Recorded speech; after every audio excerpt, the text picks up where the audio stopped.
Chapter 493. He was still in the middle of studying when Yuan Chuanqing's sudden arrival attracted his attention. As a former deputy general of Jiaoji, how could he not know the prime minister of Jiaoji? It was just that with his previous status, he couldn't talk to him at all and could only watch from afar. Just now, Yuan Chuanqing's performance fell into Hong Jin's eyes. When he saw the high and mighty prime minister bowing to the sixth young master, he didn't know why, but he felt a burst of joy in his heart. He originally felt inferior because he was a surrendered general, but now it seemed that there was no difference between him and the prime minister. Just as he was thinking about this, Yang Chendong suddenly called out his name. This made him tremble and he couldn't believe what he had just heard. While Hong Jin was still in shock, Tiger's Mane, who was beside Yang Chendong, had already handed him a piece of paper with words written on it. This is the request for the negotiation. Take a good look. This is also a chance for you to perform well. Seize it. Tiger's Mane patted Hong Jin's shoulder as he spoke. This seemingly inconspicuous action made Hong Jin very excited. Who didn't know what kind of person Tiger's Mane was? He was Yang Chendong's most trusted person. Even regimental officers like Luope and Kong Jie were very respectful in front of him. It was definitely Hong Jin's honor that Tiger's Mane thought highly of him. The excited Hong Jin immediately straightened his chest and said with an incomparably firm tone, "Please rest assured, Tiger's Mane and Tiger's Mane. I will definitely handle this matter well." Hong Jin promised solemnly. Under Tiger's Mane's signal, he came in front of Yuan Chuanqing and stretched out his right hand. "Prime Minister Yuan, I will be in charge of the negotiation. Please." Yuan Chuanqing's original intention was to negotiate with Yang Chendong.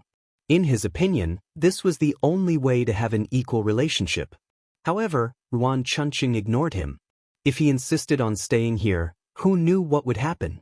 Yuan Chuanqing didn't want to ruin their relationship before the negotiation, so he could only sigh and agree. "Thank you, General Hong." Being addressed so politely by Yuan Baiqing, Hong Jin's face was full of joy. "Well said, Prime Minister Yuan, please." Hong Jin's face was full of confidence, but when he really looked at Yang Chendong's conditions, he couldn't help but have a headache. Never in his wildest dreams did he expect the sixth young master's demands to be so harsh.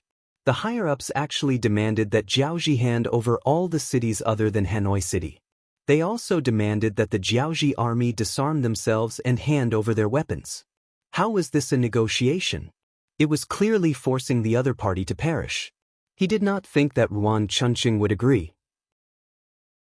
Therefore, when the two of them walked out of the military camp and found a quiet courtyard to sit down, Hong Jin was prepared for Yuan Chuanqing to get angry and leave. In fact, Yuan Chuanqing was very angry when he saw Yang Chendong's demands. This was an impossible condition. Fortunately, he didn't come to negotiate, but to buy time. Therefore, he didn't leave in anger like Hong Jin expected. Instead, he said seriously that the Jiaoji nation wouldn't accept such conditions and asked them to lower their standards before negotiating. Yuan Chuanqing suddenly said such nice words, and he didn't even say a word of anger. This made Hong Jin feel that it was unrealistic.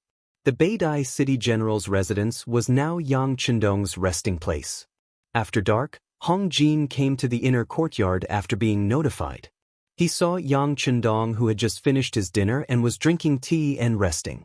"Greetings, Duke of Loyalty and Courage." Hong Jin knelt on the ground with a plop and said sincerely. He wanted to call him the sixth young master, but he knew that with his current status, he didn't have the right to do so. "You're here. How's the situation?" Yang Chendong stretched out his hand and gestured for Hong Jin to get up. He also asked about the negotiations. "Duke of Loyalty, I have already talked to Prime Minister Yuan. He thinks that our demands are too high. He hopes that we can lower our standards," Hong Jin said honestly. "Lower your standards?" Yang Chendong's face flashed with an unknown smile. "He's not angry?" Hearing Yang Chendong's question, Hong Jin was stunned at first. Then he thought for a while and said, "He's a little angry, but he doesn't show it." Ha! At this moment, Yang Chendong couldn't help but laugh out loud. He had made demands and conditions that were impossible for the other party to fulfill, but the other party didn't turn hostile or get angry. He only said that the demands were too high. What did this mean? It could only mean that the other party didn't really want to surrender at all. Everything was just to stall for time. So, no matter what request Yang Chendong made, they would use all kinds of reasons to reject it.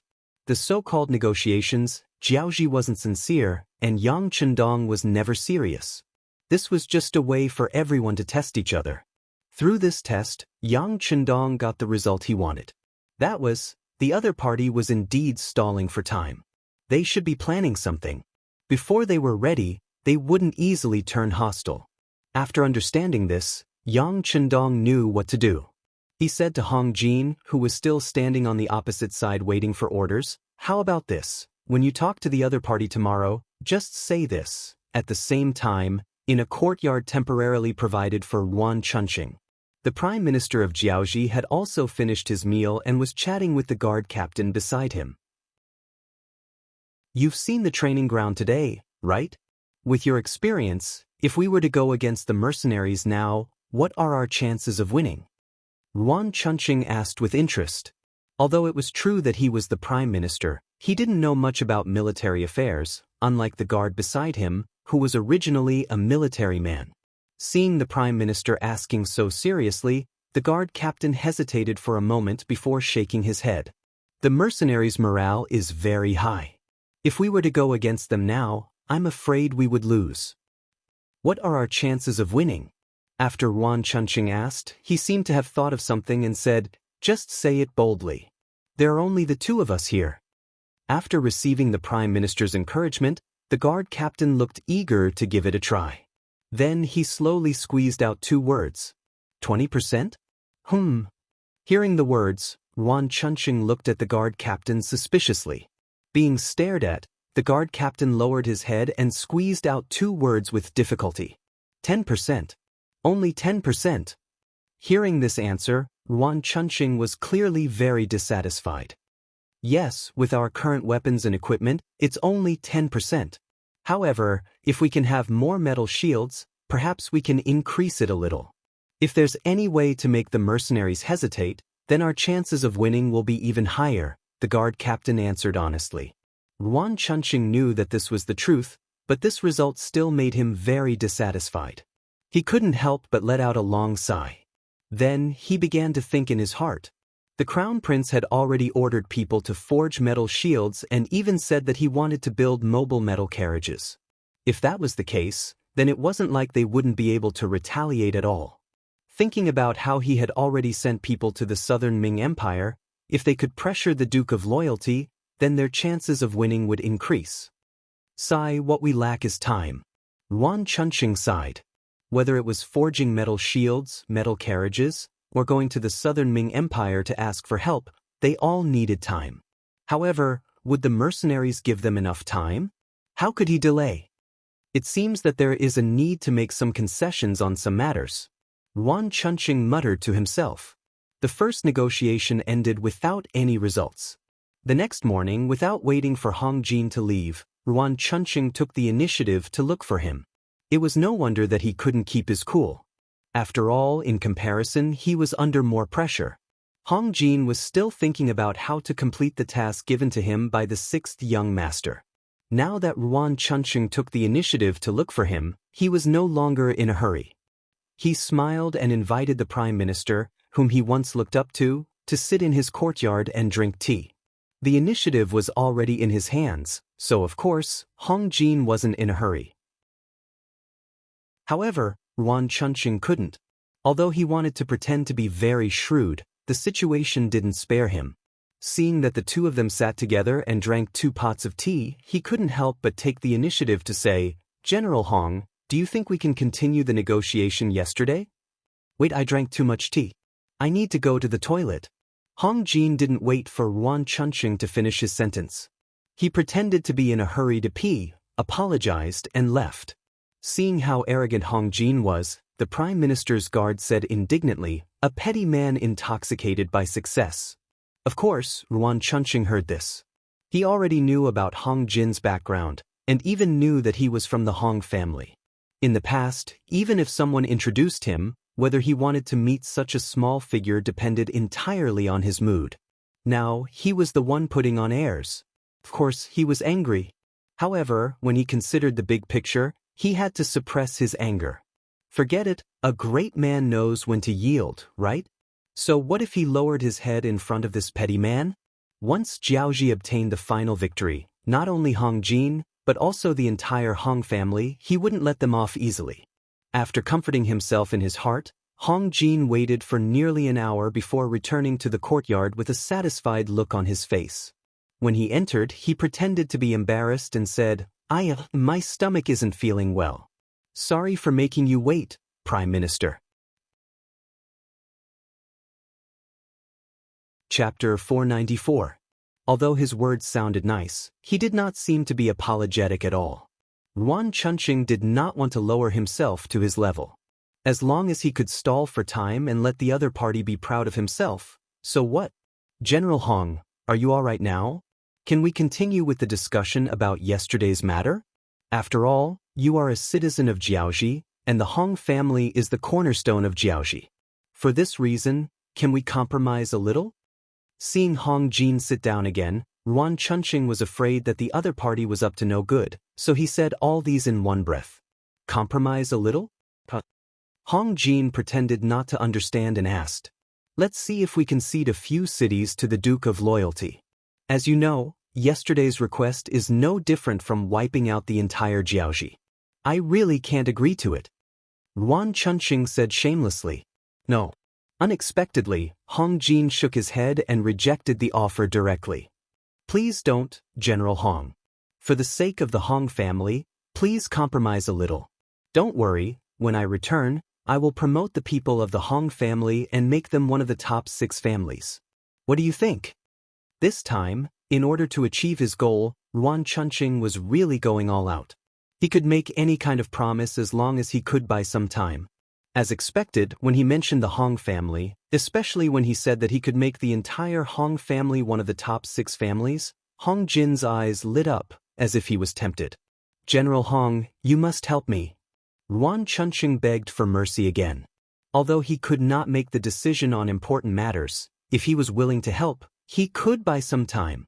Perhaps it was because of Yuan Chunqing's humble attitude, or the benefits of the Hong family. This time, Hong Jin did not reject immediately. Instead, he sat there and closed his eyes. After a few breaths, he suddenly opened his eyes and shook his head again. It still won't work. The Duke of Loyalty wants Jiaozhi to be completely submissive. It won't work if we give you a few cities. Hearing that it still won't work, Yuan Chunqing really wanted to cry. But fortunately, Hong Jin suddenly said, This method won't work, but there is another method that we can try. Hearing that there was still hope, Yuan Chunqing suddenly became energetic. He quickly reached out and grabbed Hong Jin's arm and asked, Is there any other way? Seeing how agitated Yuan Chunqing was and how hard he was grabbing his arm, a painful expression flashed across Hong Jin's face. Hurry up and let go. You're hurting me. Oh, it's my fault. All right, General Hong, if you have any ideas, please tell us quickly. Seeing how easily Yuan Chunqing apologized and how anxious he was, Hong Jin felt that the time was right and said slowly, I'm sure you know what the loyal Duke did after he took over Beidong City since you've been here for a day. What did I do? Facing this question, Yuan Chunqing was puzzled and thought hard. As expected of a prime minister, his mind worked quickly. It was unknown what he thought of, but he suddenly raised his head to look at Hong Jin and asked, General Hong, are you referring to Duke Zhongwei's policy towards the Han and Jiaozhi people? Hearing that the topic was about to be discussed, Hong Jin couldn't help but be amazed at how smart the other party was. He nodded at this moment. That's right. The loyal Duke is very good to his own people. This general has heard from him more than once that he is worried about the status and living conditions of the Han people in Jiaozhi. If we can work on this aspect, we might be able to cater to his interests and give Jiaozhi a chance to breathe. HM? Hearing this, Yuan Chunqing's mind spun quickly. He thought that if he could really work on the Han people, wouldn't he be able to buy some time for the crown prince? This was the new request that Hong Jin received when he visited Yang Chendong last night. Previously, Yang Chendong was worried that the Han people would suffer losses if a war broke out. It would be great if they could save them in advance. Right at this moment, Ruan Chunqing arrived. Yang Chendong wouldn't believe that the other party wanted to negotiate or even surrender. It was already good enough that Jiaozhi was under the Ming dynasty's jurisdiction. However, this wasn't the result that Yang Chendong wanted. If he wanted to raise the status of the Han people, it wasn't just about convincing the enemy. It wasn't even important to convince them. After all, who knew what would happen the next day if they were convinced today? If the current generation was convinced, what would the next generation be like? The best solution wasn't to place hope on others, but to do something with one's own abilities. For example, if Jiaozhi was completely destroyed and handed over to the Han people to rule, even if there were disloyal people in the future, wouldn't it be like meat rotting in a pot? Thus, from the start, Yang Chendong had no intention of letting Jiaozhi off. No matter what price the other party had to pay, it was the same. However, the reason why he agreed to negotiate was because there were some things that he needed to prepare. With the 10,000 soldiers in his hands, defeating the Jiaozhi army wouldn't be a problem. The problem was that after defeating the Jiaozhi army, he wouldn't have enough strength to rule this place. He didn't want to work so hard only to benefit someone else in the end. Thus, the problem of population was the problem. In order to achieve his goal of ruling this place, Yang Chendong had already sent a message to Qiqian City, asking them to gather some people and move them to Jiaozhi. This would solve the problem of governance after the departure of the Lung Feng army and expand the Yang faction's influence and territory. It would take time for those people to arrive. Yang Xie's navy was about to attack Jiuzhen Prefecture and other places, so it would take time as well. Thus, why not take advantage of this time to get the Han people of Jiaozhi over? That way, he wouldn't have to worry about people venting their anger on them or using them to threaten him in the upcoming war.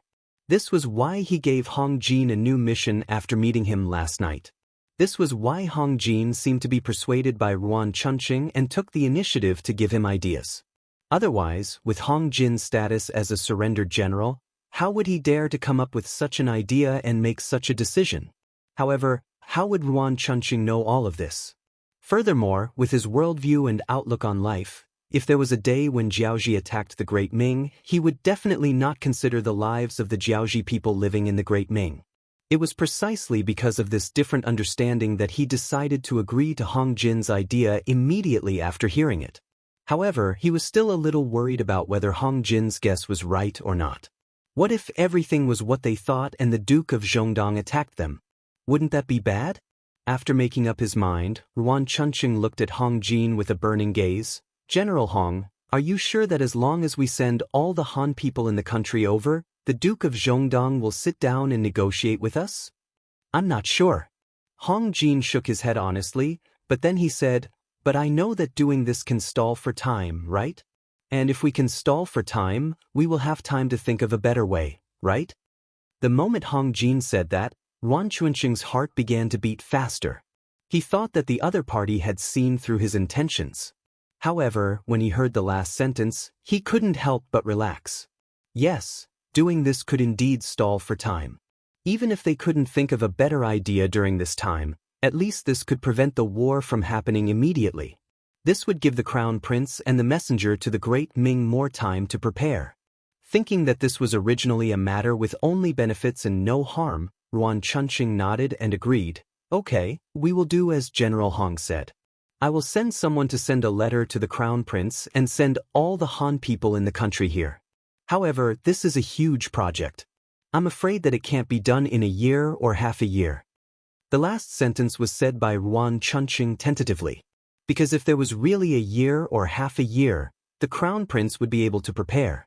Once the iron shields and iron chariots could be manufactured, they would have a chance to fight against the mercenaries.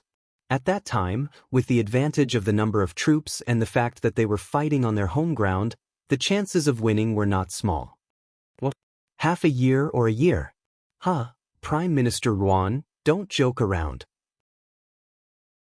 Do you think the Duke of Zhongdong will agree? When Hong Jin heard that it would take such a long time, he couldn't help but laugh. He didn't forget that Yang Chendong set a time limit when he gave him this task last night. Ruan Chunqing didn't really expect that it would take so long. After all, the Jiaozhi country wasn't big. It wasn't like the Great Ming, where it took a long time to walk from the south to the north. When he saw that he couldn't test Hong Jin, he asked in a consulting tone, "Then according to General Hong, how long is it appropriate to do this thing?" Hong Jin didn't speak immediately.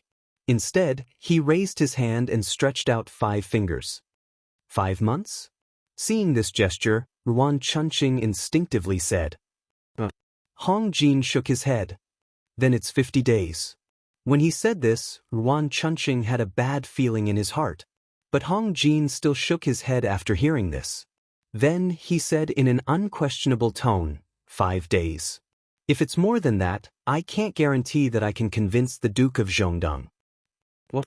5 days? That's impossible." Ruan Chunqing jumped up from the chair and said in an agitated tone. Not to mention that he originally wanted to use this matter to delay time. Even if he really wanted to do it, it was absolutely impossible to do it in 5 days. From some places in Jiaoji to Beidai City, 5 days was far from enough. Chapter 495. As if he already knew that Ruan Chunqing would have such a reaction, Hong Jin retracted his 5 fingers and spread out his hands. "If that's the case, then there's nothing to talk about. I'll go report to the Duke of Loyalty. Maybe after lunch today, they will send troops to Hanoi City." After saying this, Hong Jin stood up and looked like he was about to leave. How could Ruan Chunqing let Hong Jin leave like this? If that was the case, wouldn't his lobbying mission have failed? Therefore, he immediately reached out and pressed on Hong Jin's shoulder. "General Hong, is there anything we can discuss? How about this? How about 3 months? 6 days? 2 months? 7 days? 1 month? 8 days? Half a month? 9 days? The two of them were like peddlers and finally set the time at 10 days. 10 days was the date Yang Chendong gave to Hong Jin. Because within 10 days, Yang Chendong could basically prepare for war. In such a short time, there would definitely be some Han people who couldn't come because they lived too far away. This was something that couldn't be helped. A long night was fraught with problems. If there were a few hundred or even 1,000 Hans in 1 or 2 cities that did not arrive, Yang Chendong would definitely not allow that to happen. 10 days naturally made Ruan Chunqing somewhat dissatisfied. But he also thought that when the time came, he would just delay a bit and try to send some people over within 10 days. After 10 days, there would be more people coming. He didn't believe that at that time, the Duke of Loyalty would really dare to start a war. With each having their own plans, the two sides reached a temporary agreement. Ruan Chunqing wrote a letter personally and sent it to the Crown Prince in Hanoi City. After that, the war in Jiaoji obtained a temporary peace. Yunnan Ping Shi Wang residence. The Mu family, which was the closest to Jiaoji, had been planting their own intelligence agents in Jiaoji. They were the first to know that Yang Chendong had suddenly appeared outside Chu-Yi City with his mercenaries and occupied the city. Then, he had sent his troops to Beidai City and occupied the city. After receiving the news, Mu Bin immediately sent the information to the southern Ming Emperor, Zhu Qizhen. After that, he called Wang Ji, the current Right Assistant Minister of the Ministry of War, to help him analyze the current situation. Along with Wang Ji was the outstanding disciple of the Mu family. Muong. Muong was not even 30 years old, but he had been in the army for more than 10 years. This child of the Mu family, who had entered the military camp in his teens, not only had extraordinary skills, he was also abnormally brave and fierce when fighting. He became one of the young people of the Mu family that Mu Bin valued the most. The 3 of them were sitting in the side hall of Lord Shiping's mansion. The reason why they didn't call anyone else over was because they wanted to discuss the main point of the matter. Under such a chaotic situation, how should the Mu family make a decision? When discussing such an important matter that concerned the interests of the Mu family, the fewer people who knew about it, the better. Although Muong was still young, he was eloquent and calm in the face of trouble. It was natural to call him over. Wang Ji was even more so.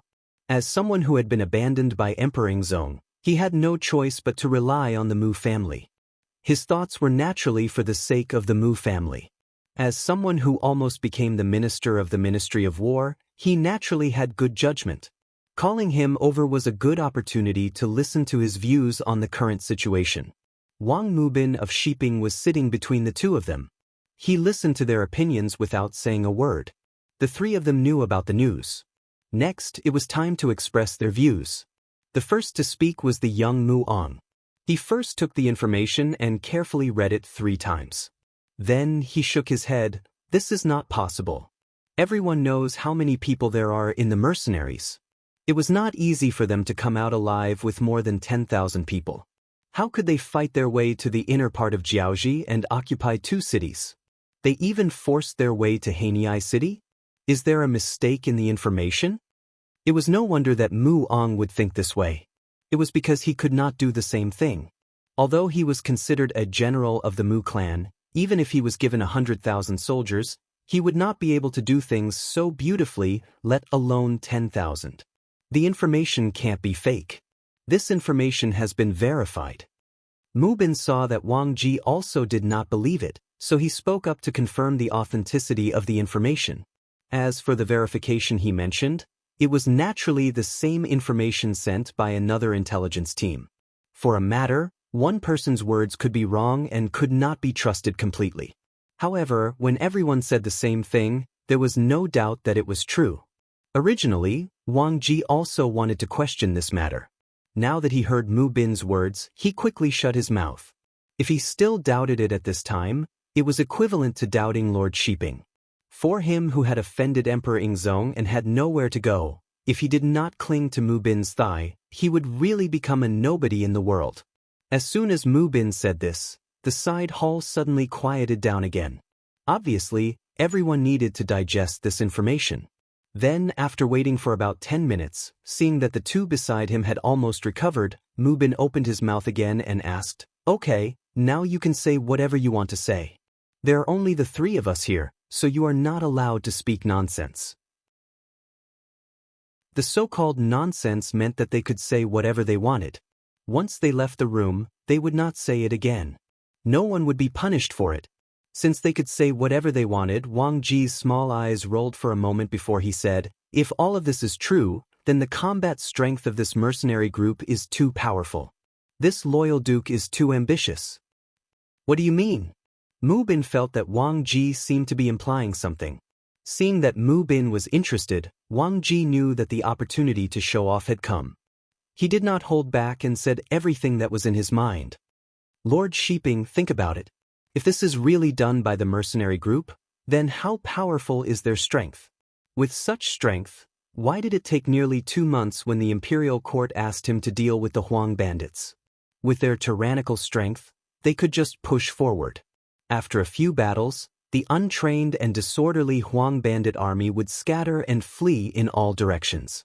Not only that, if he really wanted to solve the emperor's problem and did his best, he could have come to quell the chaos in Yunnan after eliminating the Huang bandits. At that time, Prince Min was not powerful yet. He would have had the chance to kill them in Yunnan. Then, the current situation would not have been so complicated. In one breath, Wang Ji said a lot, which faintly revealed a fact. He had always thought that the mercenary group did not fully display their strength, but was hiding it. Then may I ask, under what circumstances should one intentionally conceal one's strength? Could it be that he was plotting something big? Or even the reverse? Did he deliberately want to see something happen? Did he deliberately want to see the chaos become bigger and bigger so that he could benefit from it? After all, anyone who had an invincible army would want to have space to display their strength. Otherwise, wouldn't the jewelry be covered in dust? It had to be said that Wang Ji's deduction did make some sense. Mu Bin had also heard those words, but even though they had already thought of this point, they were still unable to see through Yang Chendong's grand goal of wiping out Jiaoji, raising the prestige of the Han people, and dominating the world. It was not because of other reasons, but because their vision was too narrow. Although they were considered to be in a high position, their eyes were always on the Ming dynasty, and they were also in this environment. Since young, they were taught that the outside world was a barbarian land, and it was incomparably desolate. The center of the world was the Ming dynasty, and those places were pitifully poor. What was the use of occupying them? It was under such conservative thinking that Mu Bin asked such a question. So, the Duke of Loyalty and Courage is deliberately hiding his strength. But why is he doing this? What is the use of damaging Jiaoji? Does he really want to occupy that place? Although this prince has never been there, I have heard many people say that the land there is small, and there are many people there. It is very poor. Using Mu Bin's words, Wang Ji also said, of course, he doesn't want to occupy that place. There are no benefits there. The Duke of Loyalty and Courage is doing this to show off his strength. This way, others will be wary of him, and then he can achieve his goal. Goal. This time, it was Mu Ong who asked. Wang Ji smiled proudly and then asked Mu Ong, General Mu, this old man wants to ask you. After hearing about the strength of the mercenary army, if you were to lead an army to fight him, what are your chances of winning? Mu Ang's face turned red as if he had been asked a question. He wanted to say that he was not afraid of the mercenary army, but when he thought about the way they attacked Jiaoji, it was not something he could do. This courage dissipated in a short time, and he had to shake his head and say, if the two armies really fight, and fight with swords and spears, I'm afraid our Mu family will not be able to gain any advantage. Hearing Mu Ang's answer without confidence, Wang Ji not only did not make sarcastic remarks, but also nodded. Let's see. Even the Mu family army does not have the confidence to win. Then whether it is Ying Zong or Min Wang, how can they talk about winning? This is equivalent to obtaining victory in terms of momentum before the battle. If they want to use this momentum to ask for something from the emperor, how can they not agree? At this point, Mu Bin, who was sitting at the side, finally seemed to have thought it through. Does official Wang mean that the Duke of Loyalty and Courage wants to be a king like this prince? There is indeed such a possibility. After all, we have received news before that the Duke of Loyalty and Courage is very persistent about the throne. Wang Ji nodded and said seriously. Chapter 496. He also wants to be a king? How can the emperor agree so easily? When Muong heard this, he didn't think much of it. The reason why the Mu family was so powerful now was because Mu Bin was conferred the title of king. However, if anyone could be conferred the title of king, then the title of king wouldn't be important, and it wouldn't bring so much glory to the family. In Mu Ang's eyes, it was better to have fewer and fewer kings in the world. This way, the king's status would be more important, and he would have more confidence when he spoke. Muong wasn't the only one who thought this way. Mu Bin also had the same idea. He opened his mouth and added, I'm afraid it won't be so easy to be a king. Will the emperor agree so easily? Of course not. Wang Ji replied with a very certain tone. Then, as if he was afraid that the two people didn't believe him, he continued, King, General Mu, think about it. The reason why the Mu family can be conferred the title of king is because you have guarded the southwest for the great Ming dynasty for generations. In addition, your influence is only big in this place. Even if you are conferred the title of king, the emperor won't be so afraid. However, the Duke of Loyalty is different. He is young, and his influence is not only in the southern Ming dynasty, but also in Baiming. If such a person is conferred the title of king, wouldn't it be asking for trouble? More importantly, if there is a war in the future, how will the Duke of Loyalty be rewarded for his meritorious service? Isn't the emperor above the king? Does the Duke of Loyalty have disloyal thoughts? Hearing this, Shiping King Mu Bin's expression couldn't help but change again and again. Whether he has disloyal thoughts or not, no one knows. But once there is a slight possibility, we must be prepared. Presumably, on this point, Emperor Yingzong must have considered more than us and is more thorough. That's why this old man said it's not easy to confer the title of king. Wang Ji's understanding of Yang Chendong was limited, so he naturally didn't dare to rashly judge some things. However, based on his understanding of Zhu Qizhen, seeing that he was so wary of Yang Chendong, this inference was extremely reasonable. After saying so much, Mu Bin and Mu Ong finally understood. The reason why Yang Chendong suppressed Jiaoji was to use this opportunity to display his military prowess and obtain benefits from Zhu Qizhen. Now, it was up to the emperor to decide. After thinking it through, Mu Ong suddenly chuckled. Speaking of which, The loyal duke took a roundabout route for the sake of fame. In order to achieve this goal, he must have paid a heavy price to enter the Jiaoji army. Mu Ong couldn't be blamed for saying that. He knew how strong the Jiaoji army was. Although it was still a bit worse than the Mu family's army, it was not by much. The mercenaries could win against them, but they should also be the kind that would kill 1,000 of the enemy and lose 800 of their own men. And the price he paid was nothing more than a throne, and it was very likely that he would not be able to obtain it. If that was the case, wouldn't it be equivalent to putting in effort for nothing? But no matter what, this matter had nothing to do with the Mu family army. Regardless of whether the Jiaoji army suffered heavy losses or the mercenaries were heavily injured, they were happy to see it happen. Now that the matter seemed to have been cleared up, everyone's previous worries also disappeared. This originally had nothing to do with the Mu family army. Moreover, no matter how strong the mercenaries were, it was impossible for them to find trouble with the Mu family army after defeating the Jiaoji army. Not to mention that they did not have any conflicts before. Even if they really fought with the Mu family army, what good would it do? Even if there were no benefits, who would be willing to do it? After knowing that no matter how the war developed, it had nothing to do with him, Mu Bin's expression completely relaxed. All right, just send people to keep an eye on this matter. As for how it will develop, there must be someone who has a bigger headache than us. Mu Bin's words were correct.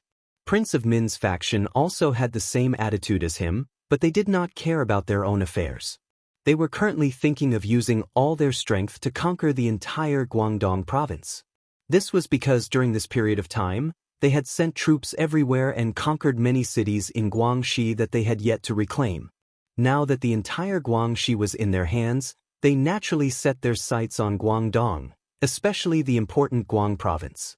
The person who Mu Bin said would have a bigger headache was naturally the southern Ming imperial court. The Minister of War, Kuang Yi, who was the first to receive the news, was in a good mood. When Yang Chendong left Gaozhou Prefecture and went straight to Liang Mountain, he also brought Guan Ying, Ma Wei, Yu Guang, and other generals out of Gaozhou Prefecture and took a detour to Guangzhou Prefecture. After a round of recruitment, in addition to the support of the imperial court, 10,000 southern Ming soldiers quickly gathered in the Guangzhou Prefecture and had a certain amount of military strength. However, it was also at this time that all kinds of news came from the front. Some were good and some were bad.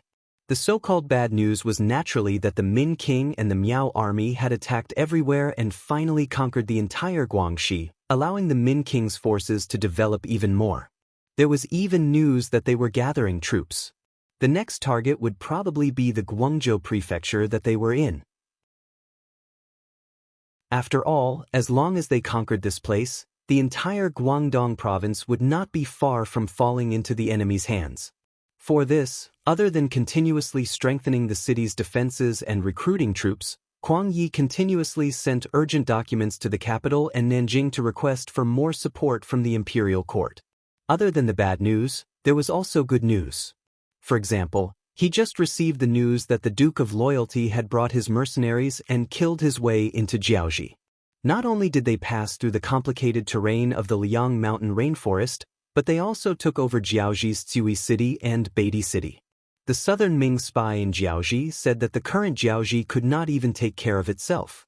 When this news entered Kuang Ye's hands, he was so happy that he almost jumped up. Now that Jiaoji was entangled, he would not be able to think about sending troops out of southern Ming. Didn't this mean that they had one less opponent?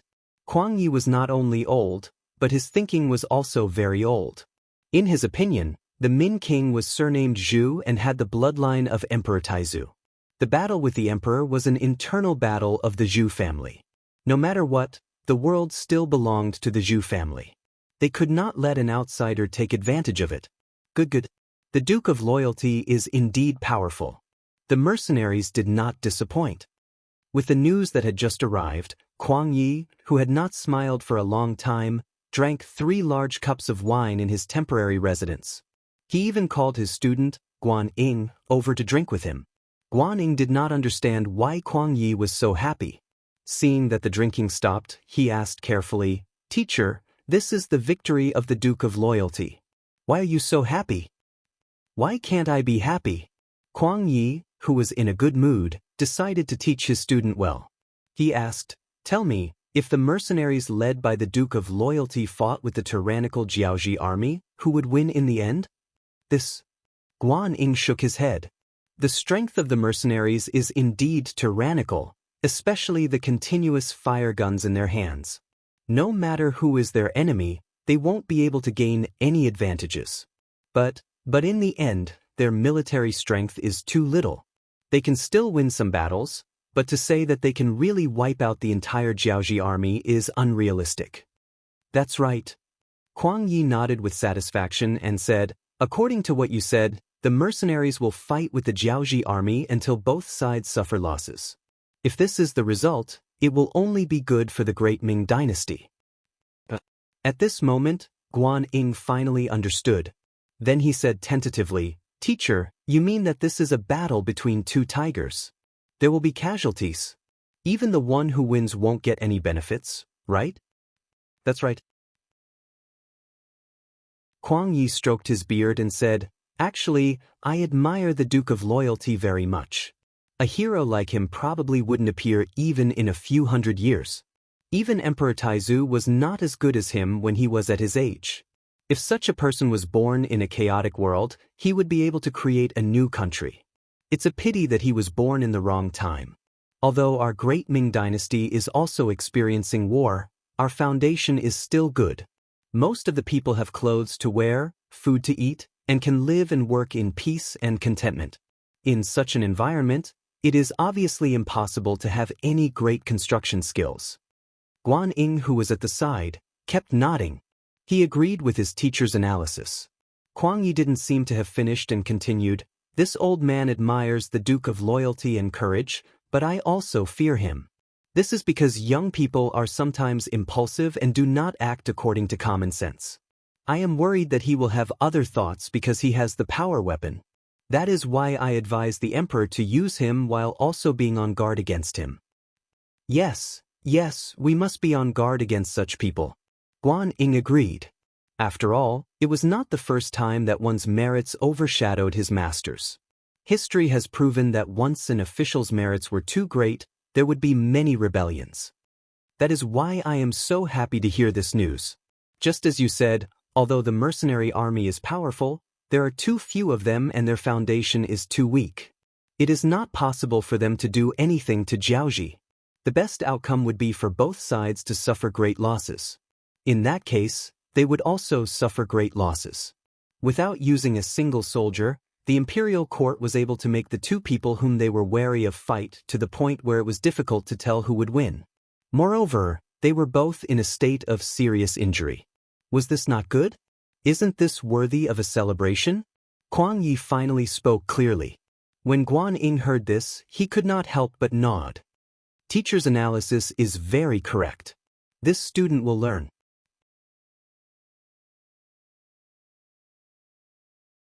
Chapter 497. Guan Ying, you are actually very smart. Do your job well. Teacher is getting old and will retire one day. When that time comes, the Ministry of War will be under your control. Huang Yi was so happy that he couldn't help but say what was on his mind.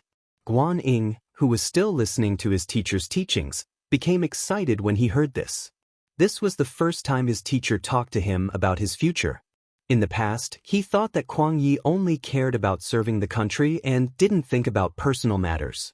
Now, it seemed that it wasn't that he didn't think about it, but that he didn't want to express it. Huang Yi was almost 70 years old. How many more years would he be in charge of the Ministry of War? When he retires, he would arrange for his trusted aides to take over. This was human nature. At that time, it would be time for him to rise to the next level. Thank you, teacher. Guan Ying stood up and bowed in gratitude. Haha. Huang Ye's laughter sounded again. It seemed that from this moment onwards, the southern Ming Empire had regained its former prosperity and power. The news was still being passed around and had not reached Nanjing yet.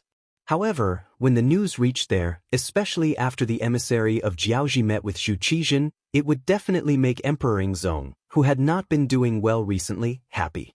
However, these people didn't know that their happiness was for nothing. Everything that was impossible in their eyes was possible in Yang Chendong's hands. They had underestimated the Duke of Loyalty. Jiaoji Country, Beatty City. 9 days had passed since Hong Jin and Yuan Chunqing agreed on the agreement. In these 9 days, more than 20,000 Han people had arrived at Beatty City. Among them, there were hundreds of Jiaoji spies who were hiding among them. They were dressed like the Han people. In addition, they had lived together for many years, so it was easy to disguise themselves. According to Yuan Chunqing, there were at least 10,000 Han people rushing here.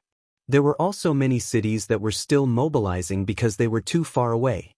All in all, Yuan Chunqing was very proactive in this matter. His actions seemed to be very fast. However, Jiaoji wasn't a small country. It was impossible to complete this matter in 10 days. This way, it would be able to stall for time. Yang Chendong had long seen through Yuan Chunqing's thoughts. He didn't point it out because he also needed time to prepare for the battle. With the Han people entering the city, it would be easier for them to conceal their military objectives. As for whether or not there were spies from the Jiaoji nation among the 20,000 Han people who had already entered the city, Yang Chendong did not care. After all, these people were going to be sent to Wuxia Island. At that time, no matter who you are, after studying and living there, you will become a resident of Crimson City. On the surface, Yu Qian was in charge of the management of Crimson City. However, he was more in charge of managing the people's livelihood and the development of various factories. In fact, he was still implementing military control among the people. If one had to describe it, it was a bit like when China was established in the 60s. Every outsider who entered would be strictly checked. Even if you were a Han person, you would be disrupted after entering the city. Yang Chendong was playing this game. Under such a policy, Leng Feng, the auxiliary soldiers, the militia, and even the children's regiment as well as the residence committee, if anyone tried to do anything, they would be caught and dealt with. Even wearing a big hat on the streets was a common thing. It wasn't worth making a fuss about. Under such an atmosphere, no matter where these 20,000 Han people came from, they would only be on the same side when they arrived at Wuxia Island. In fact, the moment these 20,000 people entered Beatty City, they were under military control. Then, they were escorted out of the city by Leng Feng, the auxiliary soldiers, and the temporary auxiliary soldiers to Chu-Yi City. At the seaside not far from Chu-Yi City, the Yangtze Navy ship was already waiting there. On the ship, not only were there large amounts of firearms and ammunition produced by Crimson City's arsenal, there were also 50,000 Han people. These 50,000 Han Chinese were all young and active members who had performed outstandingly on Wuxia Island. They were selected by various units and departments. They would become the backbone of the Jiaoji country in the future. They would lead the people here to build a new Crimson City. Of course, this so-called building was not really building a modern city. Instead, it was a transfer of management and governance. In other words, it was the continuation of Yangtze's new territory. This was also an expansion from the island to the mainland. This was the first expansion, and there was no prior experience. In order to achieve a better goal, these 50,000 people were only the first batch. There would be a second and third batch, each with 50,000 people. With these 150,000 people as the foundation, and some Leng Feng soldiers stationed here in the future, stabilizing the territory of Jiaoji would not be a problem. In truth, Yang Chendong wanted to send more people out from the island. However, these 150,000 youths were already enough to cause Crimson City to suffer. After all, what Wuxia Island lacked the most was manpower. Being able to squeeze out these 150,000 people was because Yang Chendong had given a strict order, and his subordinates had no choice but to obey. If it had been someone else who had given this order, Yu Qian and the others would have been able to provide 20,000 to 30,000 people. Now, out of the first batch of 50,000 people, other than leaving behind 2,000 people in Chu-Yi City as the backbone to start changing the living conditions there, the remaining 48,000 people were carrying all kinds of food, drinks, and ammunition towards Beidai City. There are still too few people.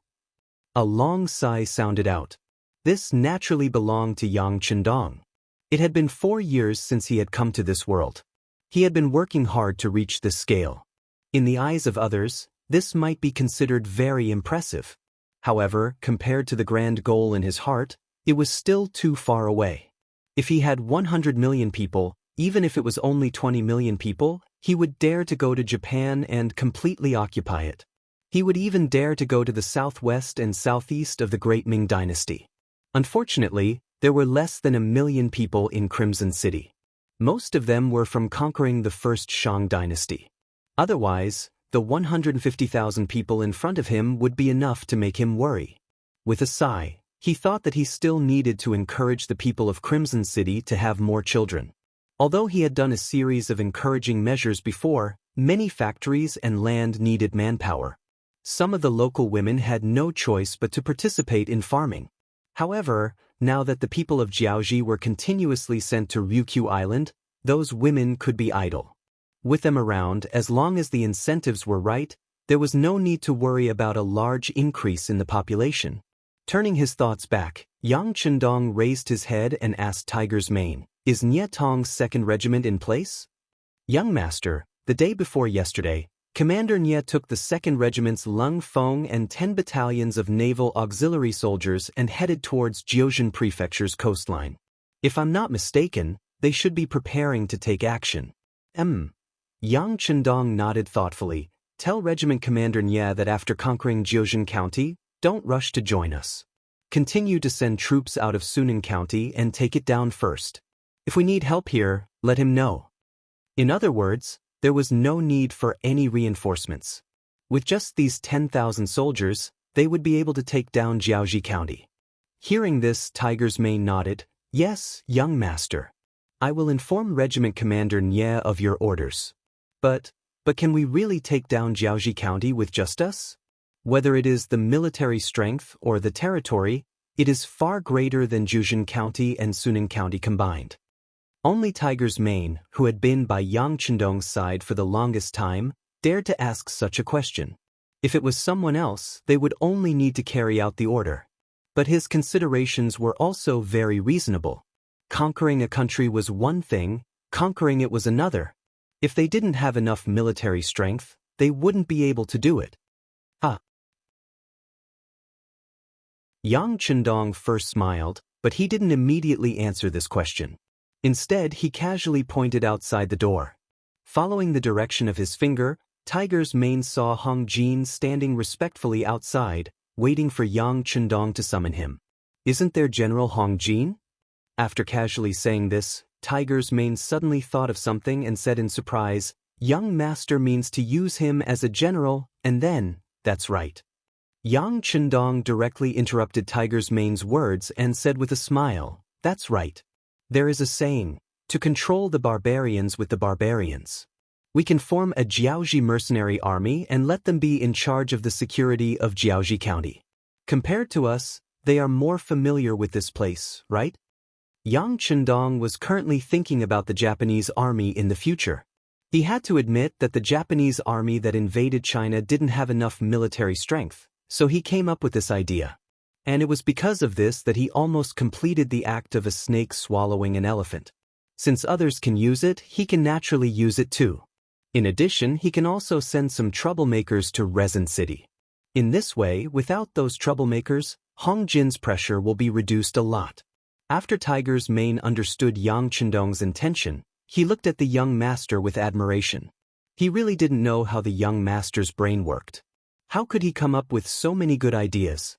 Just like using the Jiaoji mercenary army to govern the Jiaoji people, he wouldn't have thought of this even if he was beaten to death. It wasn't that Tiger's Mane was stupid. It was just that no one had used this method before, so naturally he wouldn't have thought of it.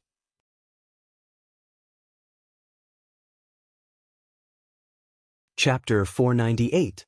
Well, go and wake Hong Jin up. Yang Chendong said casually, then turned around and sat back on the big chair.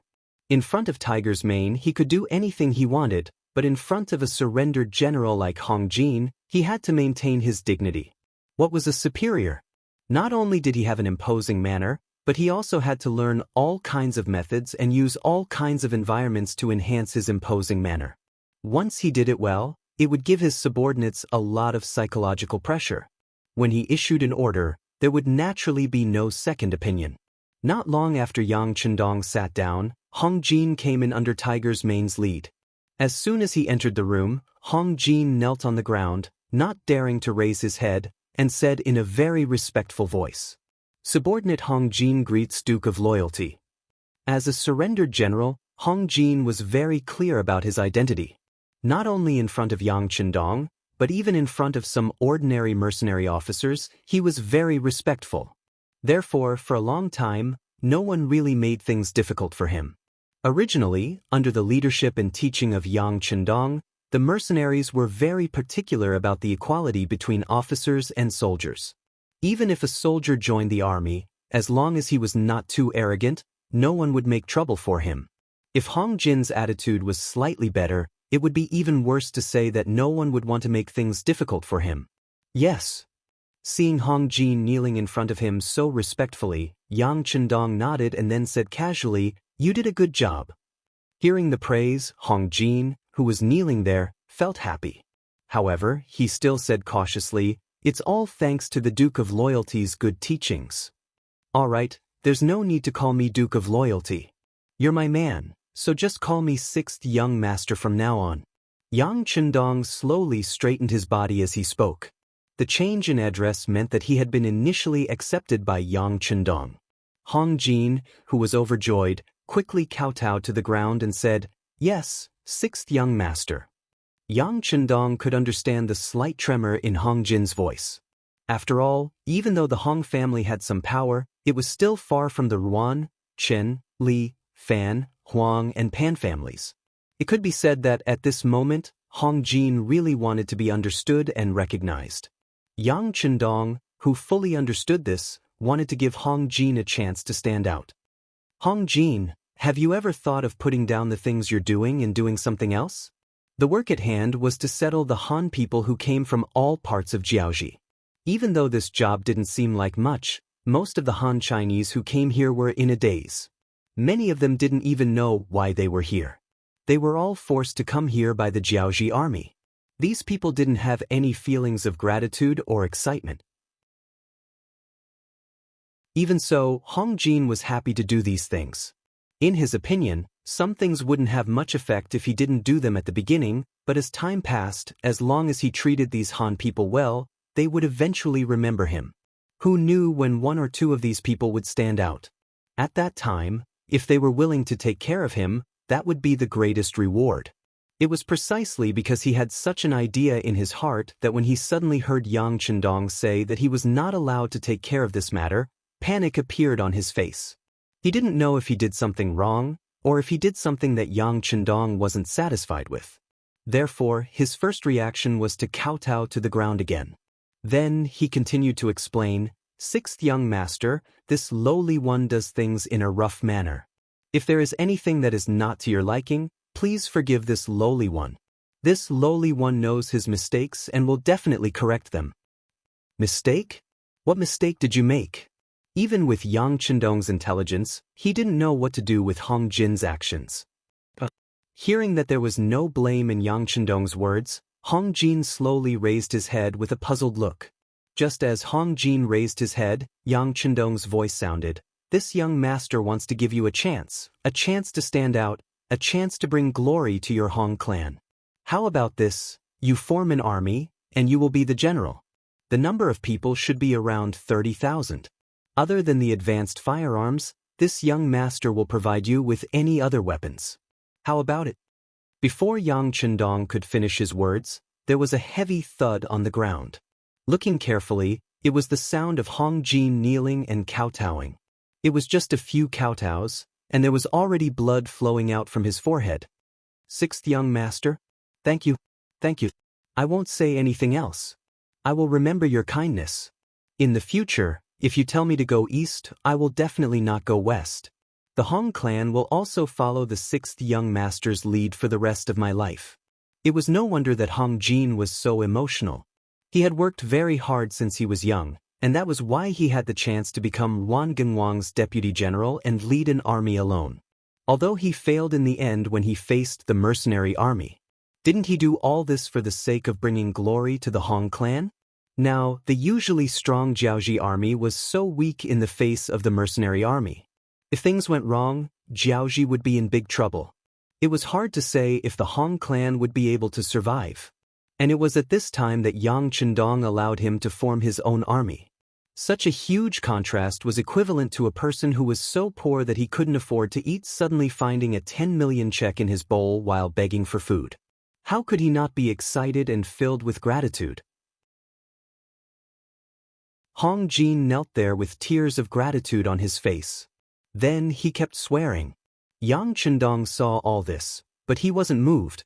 He didn't really want to pity anyone, because when he thought about how the Han clan would have to be slaves for a few hundred years if it wasn't for his appearance, he was furious. Back then, did anyone pity the Han clan? Of course, the answer was no. In this world, it was sad to rely on other people's pity to survive.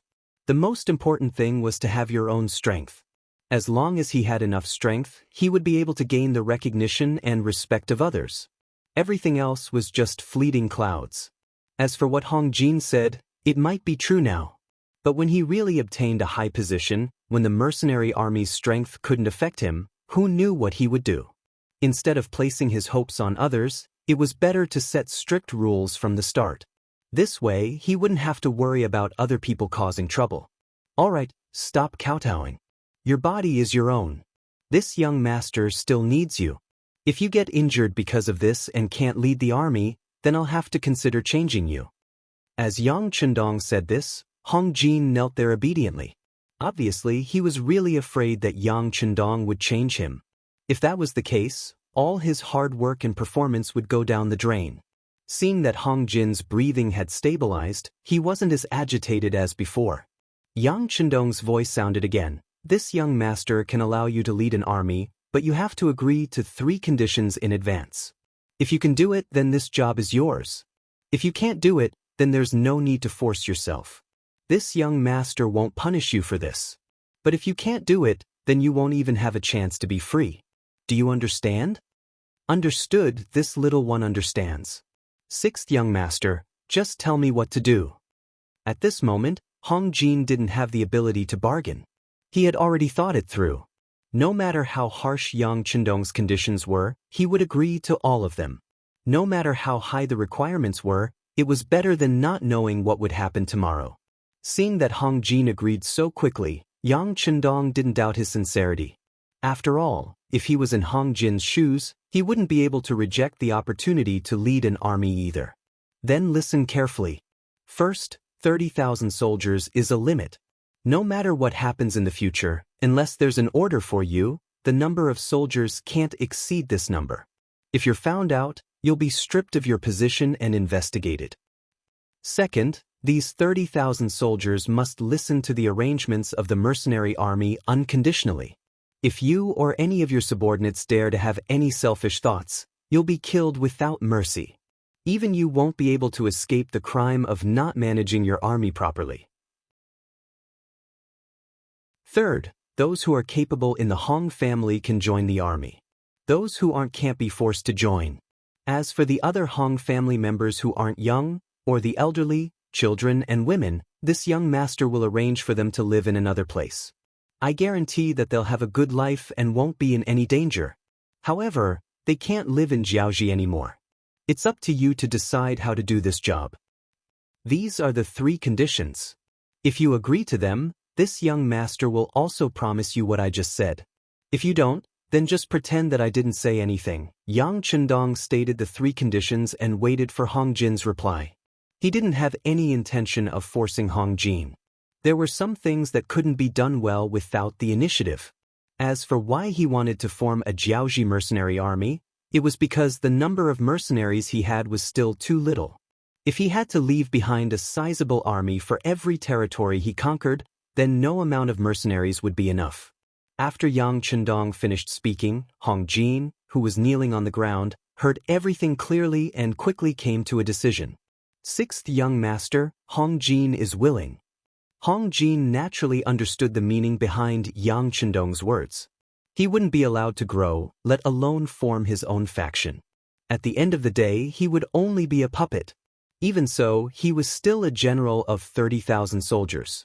As long as he didn't go overboard, there shouldn't be any problems. Compared to those Jiaoji generals who wanted to go against the mercenary army, those people were destined to die. Hong Jin was already very fortunate to have what he had. Why would he be unwilling?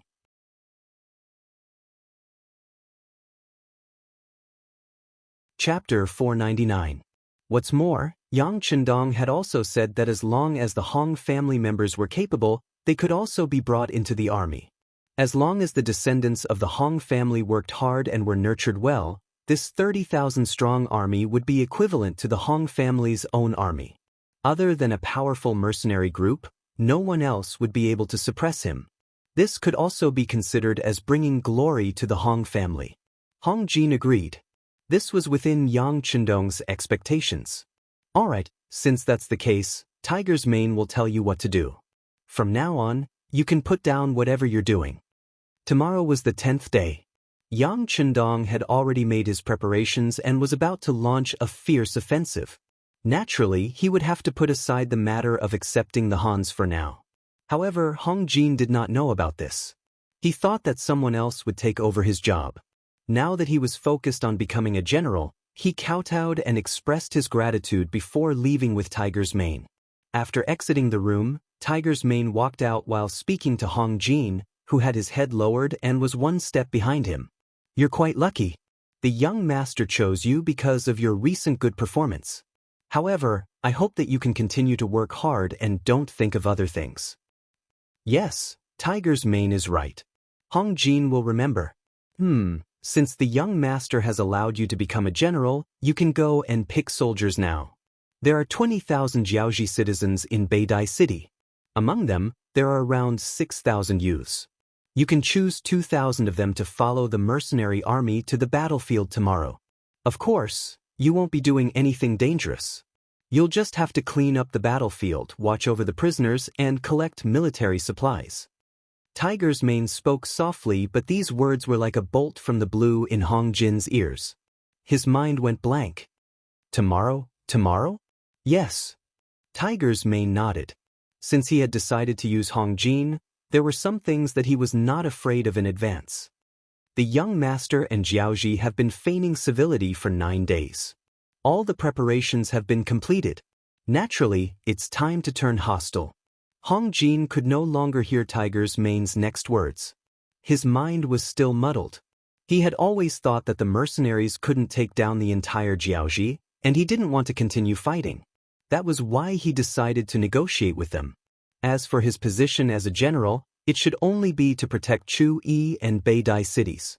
But now, he realized that he couldn't see through Yang Chendong at all. Naturally, he couldn't know what Yang Chendong was really thinking. Could it be that Jiaoji is really going to be destroyed? As soon as this thought appeared in his mind, Hong Jin became excited. If he only wanted to govern Chu-Yi and the northern belt before, wouldn't he be able to govern the entire Jiaoji region? If that was the case, he would have a lot of power. The excitement only lasted for a moment before Hong Jin thought of another terrifying result. His Hong family was still in Jiuzhen Prefecture. Because both sides were negotiating, the Jiaoji army naturally wouldn't do anything to the Hong family. But once the war started, how could he guarantee his family's safety? Tiger's Mane, my Hong family, Hu Mang already knew what Hong Jin wanted to say, so he directly interrupted him and said, Your Hong family doesn't need to worry. At this moment, the Jiuzhen county should have already been captured by the mercenary navy. Your Hong family will be safe. Jiuzhen Prefecture. It faced the sea from east to west, connected to Jiaoji Prefecture in the north, and connected to Rinan Prefecture in the south. It was an important transportation link in Jiaoji. Previously, Crown Prince Li Yuanlong stayed here to stabilize the situation in Jiaoji. But because Hanoi City was in danger, the old King Lily didn't care. The Crown Prince had no choice but to leave for the capital to find a solution. After the Crown Prince left, the normally tense Jiaoji officials were relieved that there was no longer a curse on their heads. Although the mercenaries had appeared in Chu-Yi City and Beidai City, they were still some distance away from them. Not to mention, they had already received orders to send all the Han people out to negotiate with the mercenaries. Since it was a peace negotiation, There was no need to worry about the safety here. Coincidentally, it was drizzling today, so the generals and soldiers guarding the coastline went into their rooms to slack off. May Island. It was near Wuxi City, the source of the eastern coastline of Jiaoxi. Usually, there were hundreds of Jiaoxi soldiers stationed here. Once they discovered any enemy, they would immediately light the beacon on the island to provide information to the city less than 100 miles away. It was drizzling today. It had been raining since morning, and there was even a moderate drizzle in the afternoon. Under such terrible weather, the visibility on the sea was not high. The Jiaoxi soldiers in charge of the lookout could only see about 20 meters ahead of them. Beyond that, all they could see was a vast expanse of whiteness. With their vision obstructed and the fact that there had been no enemy here for many years, the soldiers let down their guard. Under the drizzle, other than the 2 lookout posts on the north and south, the rest of the soldiers had gone to rest in the barracks. In this environment where not even a single bird could be seen, a small boat slowly approached Miao Island. When it was about 100 meters away from the island, it suddenly stopped. Rain and fog were everywhere, forming a very good protection, making it difficult for people to spot it. As soon as the boat came to a stop, 8 men in black tights appeared on the boat and disappeared in a flash. After a few soft splashes, the 8 men dived into the water and headed straight for Miao Island, which was 100 meters away. Just like the Wolf Fang Special Forces on land, they were like a sharp knife that could be stabbed into the enemy's chest at any time. In the Navy, Division Commander Gao Xiong had invested a lot of energy and resources to form an elite team that struck fear in the hearts of the enemy. They were the Marine Corps. Since its establishment, the Marine Corps had completed no less than 20 missions. Many ships traveling in this sea area wanted to quietly pass by without paying the protection fee, but in the end, the ships sank to the bottom of the sea, which was partly due to their efforts.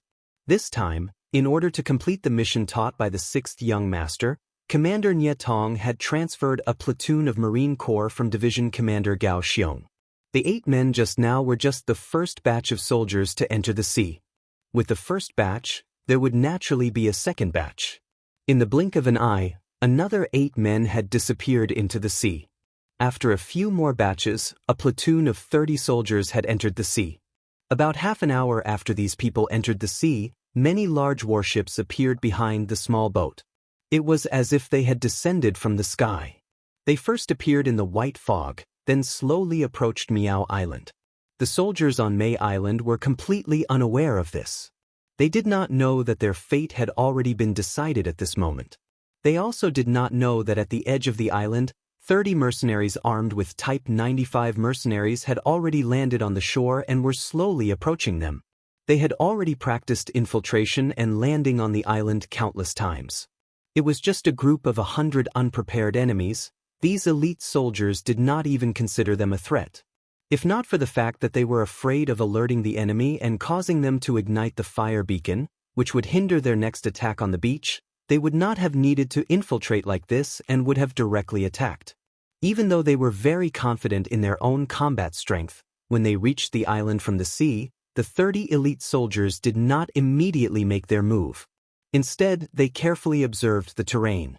Discovering that it was the same as what they had predicted, other than the 2 Jiaoxi soldiers on the lookout posts, there were no other enemies. As the platoon leader of the Marine Corps, Feng Liao Ran raised his right hand and made a gesture. Following that, the 10 soldiers advanced forward like foxes. This squad of soldiers was not only responsible for dealing with the enemies on the lookout posts, they were also responsible for protecting the beacon towers that could be ignited at any time. As for Feng Liao Ran, he led the remaining 2 squads of soldiers towards the only military camp on the island, which was a row of stone bungalows. Without any warning, the silencer on the 95 gun fired a bullet. The 2 Jiaoxi soldiers who were still dozing off saw the King of Hell. Following the elimination of the outer sentries, Feng Liao Ran and the rest began to increase their speed. However, their worries were unfounded. Even when they rushed to the entrance of the bungalow, they were still not discovered, and not a single person walked out of the bungalow. "Prepare the smoke grenades." Feng Liao Ran raised his right hand and ordered while holding his gun. Ever since the smoke grenades were taken out by Yang Chendong from the warehouse, they had been the research object of the Crimson City's arsenal. Finally, they had successfully replicated it a while ago. However, because too many things were involved, they were still unable to mass-produce them. However, an elite force like the Marine Corps was naturally equipped with them. Break the door and throw the grenades. With a very straightforward battle order, a Marine raised his right leg and fiercely kicked towards the camp gate. Clang. The moment the door was opened, 2 smoke grenades were successfully thrown in. Then the door was closed.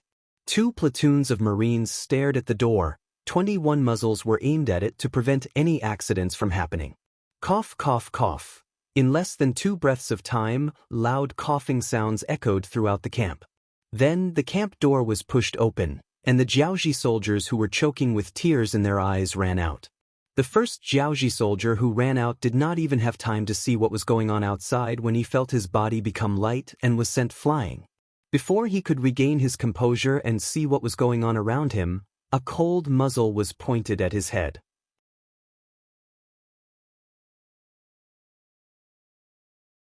Chapter 500. The second soldier suffered the same fate, followed by the third, the fourth. It was just like a normal drill. There were only 20 Marines, and they captured all of the Jiaoji soldiers who were running around alone. From the moment they broke through the door to the end, it took less than 15 minutes, and the overall situation was decided. Maple Piaron led 2 of his team members into the barracks, but there was only a mess here.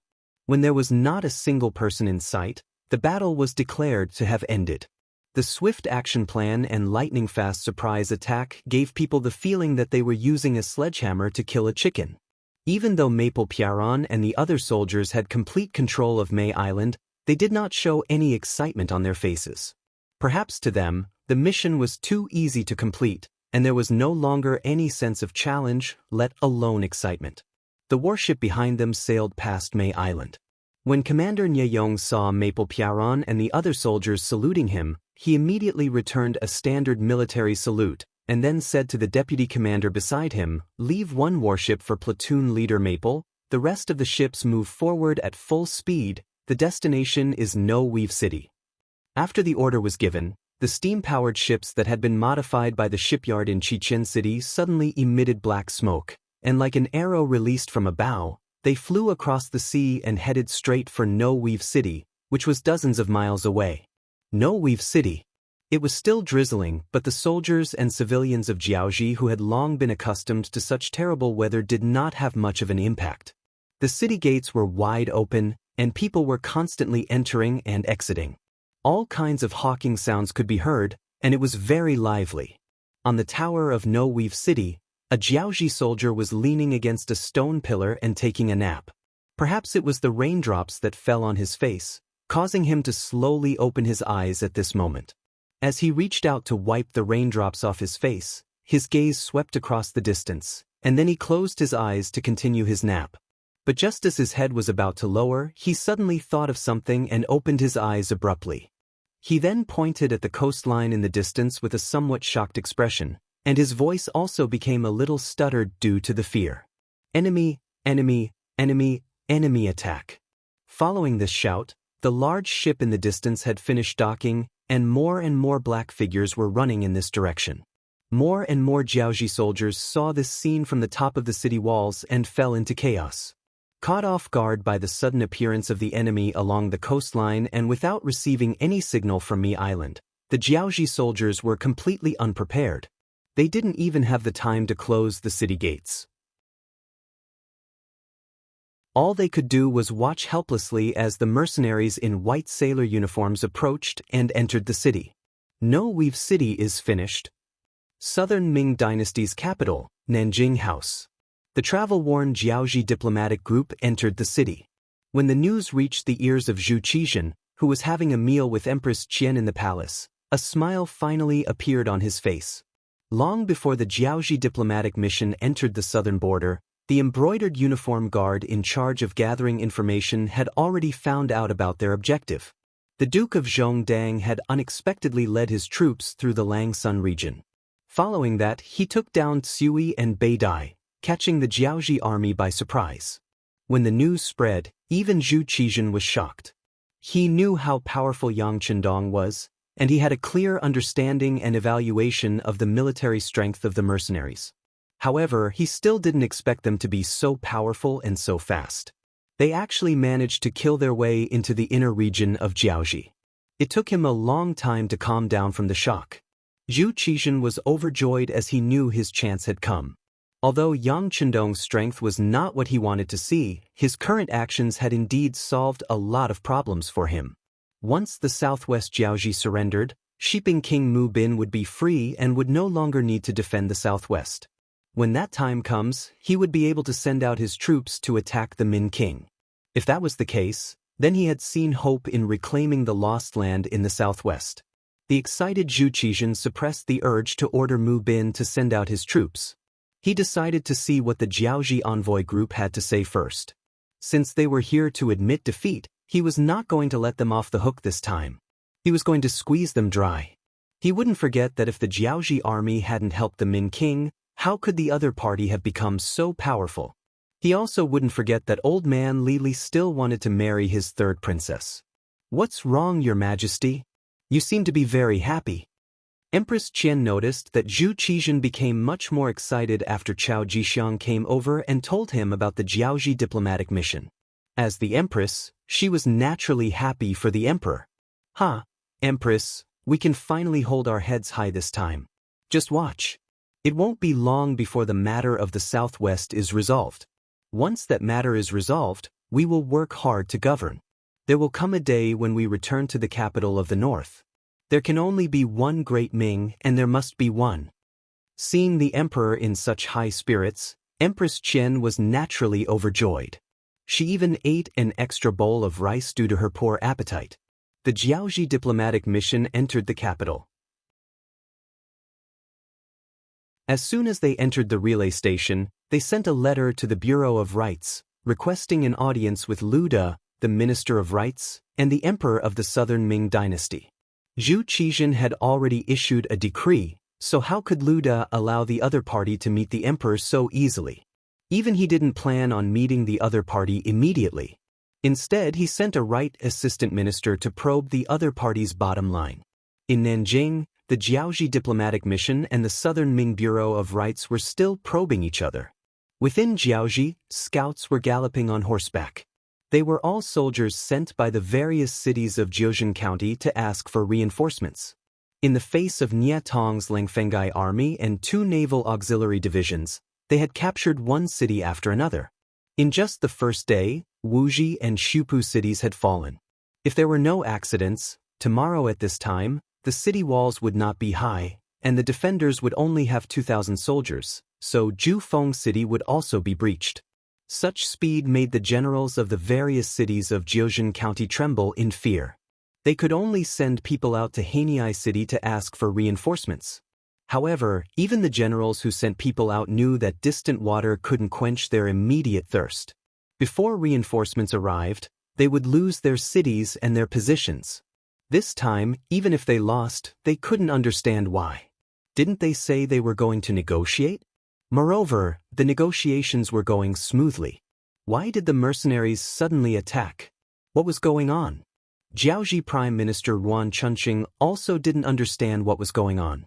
While they were eating dinner in their temporary residence, the head of the guards suddenly came to report that there were many more mercenaries outside the residence. They had actually surrounded the residence. They surrounded us?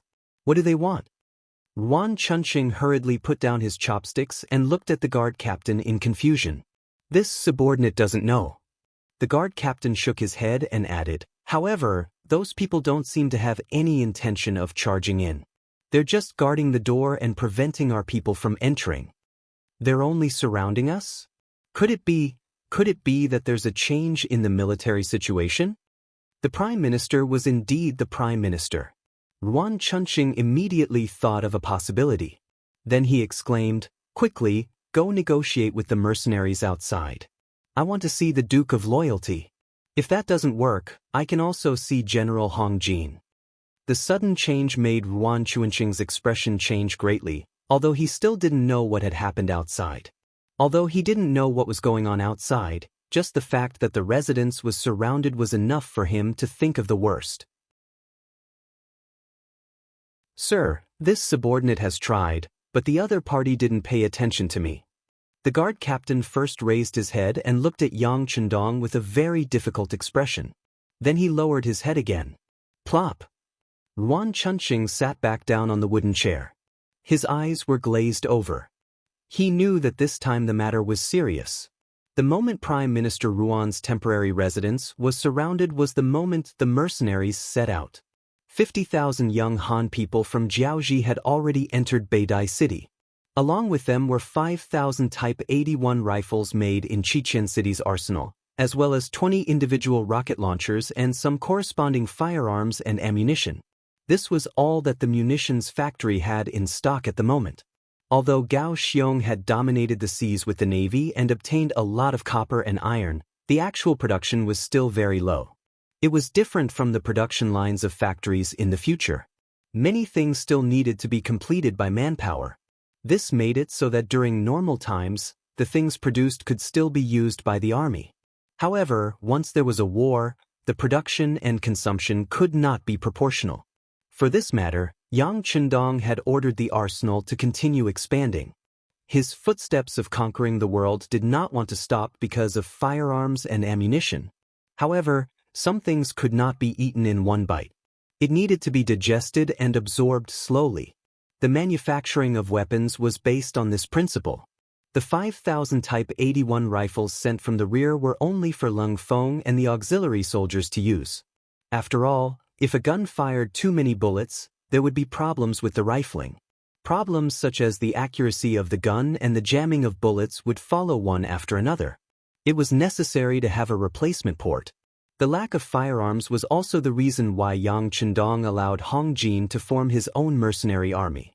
Firstly, there would be someone to manage Jiaoji in the future. Secondly, to prevent firearms from being wasted for no reason, there would be a need for some cold weapons battles. This was the time when Hong Jin and the rest could be used.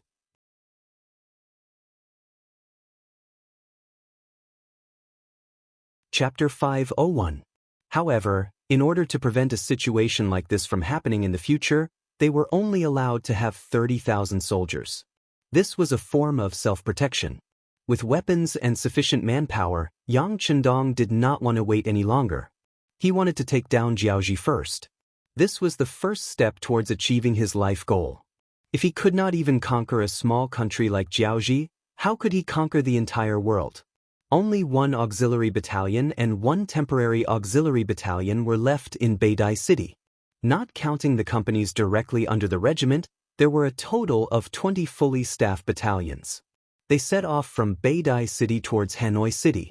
The person in charge of the vanguard was the commander of the 3rd Battalion, Kong Chuanxin. The commander of the 1st Battalion, Wu Sheng, was still fighting the black soldiers of the Jiaoji Chenheijin tribe in the Langsun region. The commander of the 2nd Battalion, Chen Bo, had led his men to take down Beidai City previously. This time, it was finally Kong Chuanxin's 3rd Battalion's turn to make a name for themselves. 9 days ago, Battalion Commander Kong received the news. He gathered 4 of his elite company commanders and trained them according to the situation in Hanoi. Now that the army was finally ready to depart, the 3rd Battalion and 2 auxiliary battalions of the 2nd Regiment of the Cold Front set off 2 hours ahead of the main force. The moment they left Beidai City, Commander Kong Chuanxin gave the order for the troops to set off at full speed. He only gave everyone 20 hours to cover the distance of nearly 200 miles. This was a forced march. The troops had to reach Hanoi City before daybreak and rest for at least 4 hours before starting the siege. Once the order was given, it had to be carried out. The requirement to cover 200 li in 20 hours did not tire the soldiers out. On the contrary, they were all excited. Even the 4 auxiliary battalions at the back of the troops had high morale. After witnessing the power of the continuous fire guns, there was not a single soldier who did not want to own a gun of their own. Thus, becoming an auxiliary battalion became the hope of many. They did not have the chance in the past. Now that the opportunity was right in front of them, everyone was fighting to be the first. It was precisely because of their strong morale that the 7 battalions of mercenaries marched at a speed that somewhat exceeded the expectations of battalion commander Kong Chuanxin. They actually ran all the way to Hanoi City. Based on this speed, it was likely that they would arrive 2 hours earlier than the original plan. This would give everyone more time to rest under the city, and they would have more confidence in taking down Hanoi City in one battle.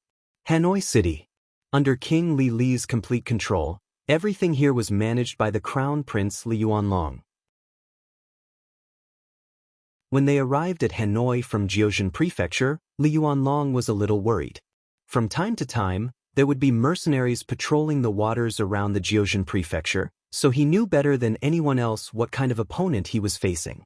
With the current strength of the Jiaoji kingdom, they had no chance of winning against the cannons and guns.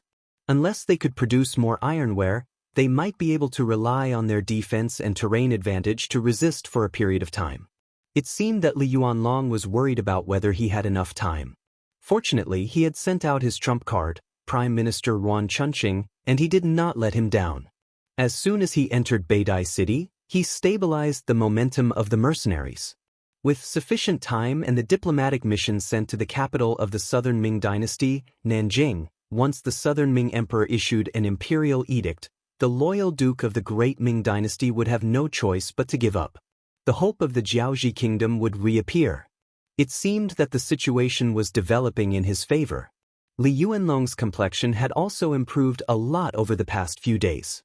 In addition, he did not place his hopes on anyone else. The blacksmiths in the army were working day and night to produce iron shields. Even some of the private blacksmiths in the city were temporarily recruited to help with the production of iron carriages. They had already produced 10 iron carriages that could accommodate 200 people, as well as 2,000 iron shields. With this, he could finally breathe a sigh of relief. After all, Jiaoji had been established for more than 20 years, so it still had some war reserves. Otherwise, how would it dare to agree to the Min King's request to stir up trouble in the Southern Ming Empire? Just like now, after a few days of adjustment, there were now about 80,000 soldiers in Hanoi City. With the existence of these 80,000 soldiers, Hanoi City gave outsiders the impression that it was impregnable. Nearly 300,000 citizens of Hanoi City walked out of the fog of war, and the businesses on the streets returned to normal. From afar, it was a bustling scene. However, all of this changed as the scout in front of them galloped into the city. Report. Crown Prince Li Yuanlong had just finished inspecting the military supplies and returned to his residence. He did not even have the time to sit down and drink a cup of tea before he saw the scout who was drenched in the rain. For some reason, Li Yuanlong's heart skipped a beat when he saw the scout in such a sorry state. He had a bad feeling about this. However, he did not show it. Instead, he tried his best to stabilize his body and mind. Why are you panicking? Reporting to Your Highness the Crown Prince. This morning, the gates of Beidai City suddenly opened wide. Then, thousands of mercenaries came out of the gates and headed straight for Hanoi City. After the anxious scout finished reporting, he couldn't help but gulp a mouthful of saliva. From the moment he received the news until he returned to the city, he did not stop for a moment. As a result, his body was severely dehydrated. However, he did not have the time to drink water. He only wanted to deliver the news as soon as possible so that the Crown Prince could be prepared. Even though he was mentally prepared, when he heard the scout's report, Li Yuanlong could not help but feel a wave of dizziness. The scout's figure also swayed in front of him. After a few breaths, Li Yuanlong slowly adjusted his breathing. Then, he tried his best to use a calm voice to ask, "You said that there were thousands of people coming out of the city. How many are there?" "Around 3,000. The scout thought for a moment before replying cautiously. Anyone who could become a scout was not only agile, but more importantly, had extraordinary eyesight. Otherwise, erroneous military intelligence could lead to extremely serious consequences. Even though he only saw the mercenaries coming out of the city, he was still able to estimate the enemy's actual military strength. When he heard that there were only 3,000 people, Li Yuanlong's originally panicked emotions became much more stable. If it was just these people, it might not mean that the mercenaries were really going to war with the Jiaoji kingdom. Perhaps there were other reasons. After all, no matter how powerful the enemy was, it was too much to expect 3,000 people to take down the capital of Jiaoji, which had 80,000 soldiers and 300,000 citizens. Alright, this crown prince understands. Men, send him away to rest. Li Yuanlong's mind instantly flashed with countless possibilities. When he saw that the scout had left, he said to another guard beside him, "Immediately go and find General Fan and General Ruan." In less than an hour, the famous general of the Jiaoji kingdom, Fan Yuhai, General Ruan Genwang, Huang Hua, Li Shaozhong, and the others hurriedly arrived at the crown prince's residence. Even though they didn't know what had happened, the crown prince's sudden summons meant that something big must have happened. When the generals arrived at the main hall of the crown prince's residence, Crown Prince Li Yuanlong walked into the hall under the protection of a few guards. "Greetings, Your Highness the Crown Prince." The generals bowed. "Generals, there's no need to be so courteous." Li Yuanlong sat down on a large chair and swept his gaze across the generals. Then he said in a low voice, "I just received a report from a scout that 3,000 mercenaries suddenly came out of Beidai City. They are heading straight for our Hanoi city. Perhaps they will appear at the city's gates tomorrow." What? When the generals heard this, their expressions changed.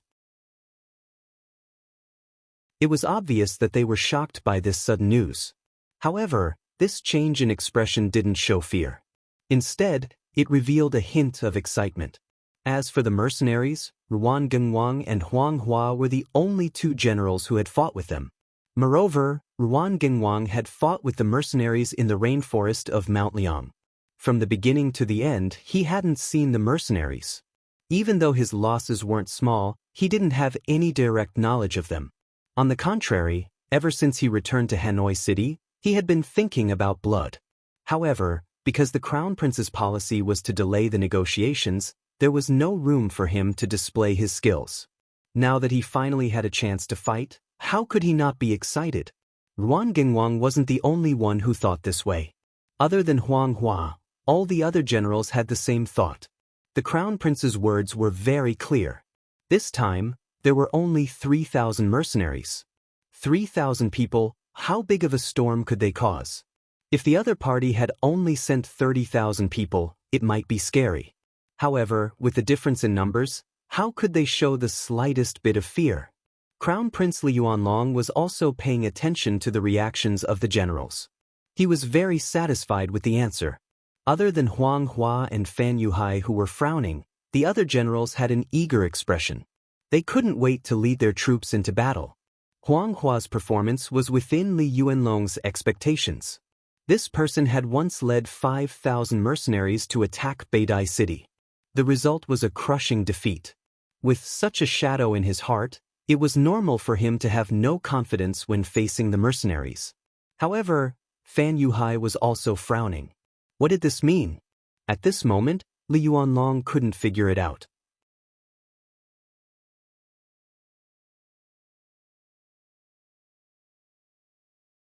Chapter 502. General Fan, what do you think of the current situation? Li Yuanlong called out his name. In fact, Fan Yuhai, who could be called a famous general, had some weight in the eyes of both Li Yuanlong and Li Yuanlong. Fan Yuhai, who was called out, first bowed and then raised his eyebrows. "Your Highness. Previously, we were negotiating with the mercenaries, and we even sent a lot of Han people over. Logically speaking, we should be cooperating happily, but why would they suddenly send troops over? What is the reason? Or did something happen that we don't know about? In my opinion, before things are clear, it's better not to use weapons." Fan Yuhai's words could be said to be an experienced strategist. The art of war said to subdue the enemy's soldiers without fighting, the best of the best. Above all, the best strategy was to attack the enemy. Below that was to attack the enemy. Below that was to attack the enemy. In other words, it was best not to use weapons if possible. Especially in this kind of battle where one had no confidence, one had to be extremely careful. The other generals were clearly dissatisfied with Fan Yuhai's words. The so-called generals were naturally the ones who led the troops. However, if the world was peaceful, their existence would not be so meaningful and they would inevitably be looked down upon. Therefore, a true general needed to use war to prove himself. Fan Yuhai only said that the situation was strange and needed to be investigated. If this was not to stop the soldiers, what else could it be? It would be strange if he could gain the support of the other generals. If it wasn't for the Crown Prince personally stating his stance, there would have been people criticizing Fan Yuhai and even impeaching him for being afraid of battle. This couldn't be said to be groundless. Crown Prince Li Yuanlong listened to Fan Yuhai's words seriously and then nodded in tacit agreement. That's right, General Fan's words are exactly what this Crown Prince is worried about. Before we can figure out what's going on, it's best if we don't use our weapons. Hearing that even the Crown Prince agreed with Fan Yuhai's words, Ruan Gengwang and the other generals were inevitably disappointed.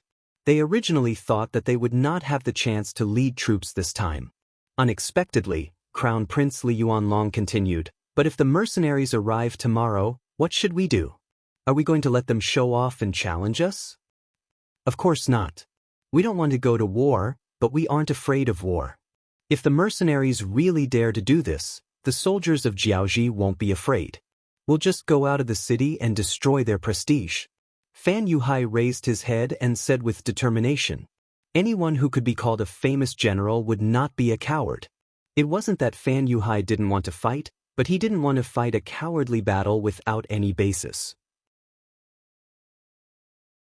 The so-called war was nothing more than a final choice in the face of the futility of peace talks and other situations.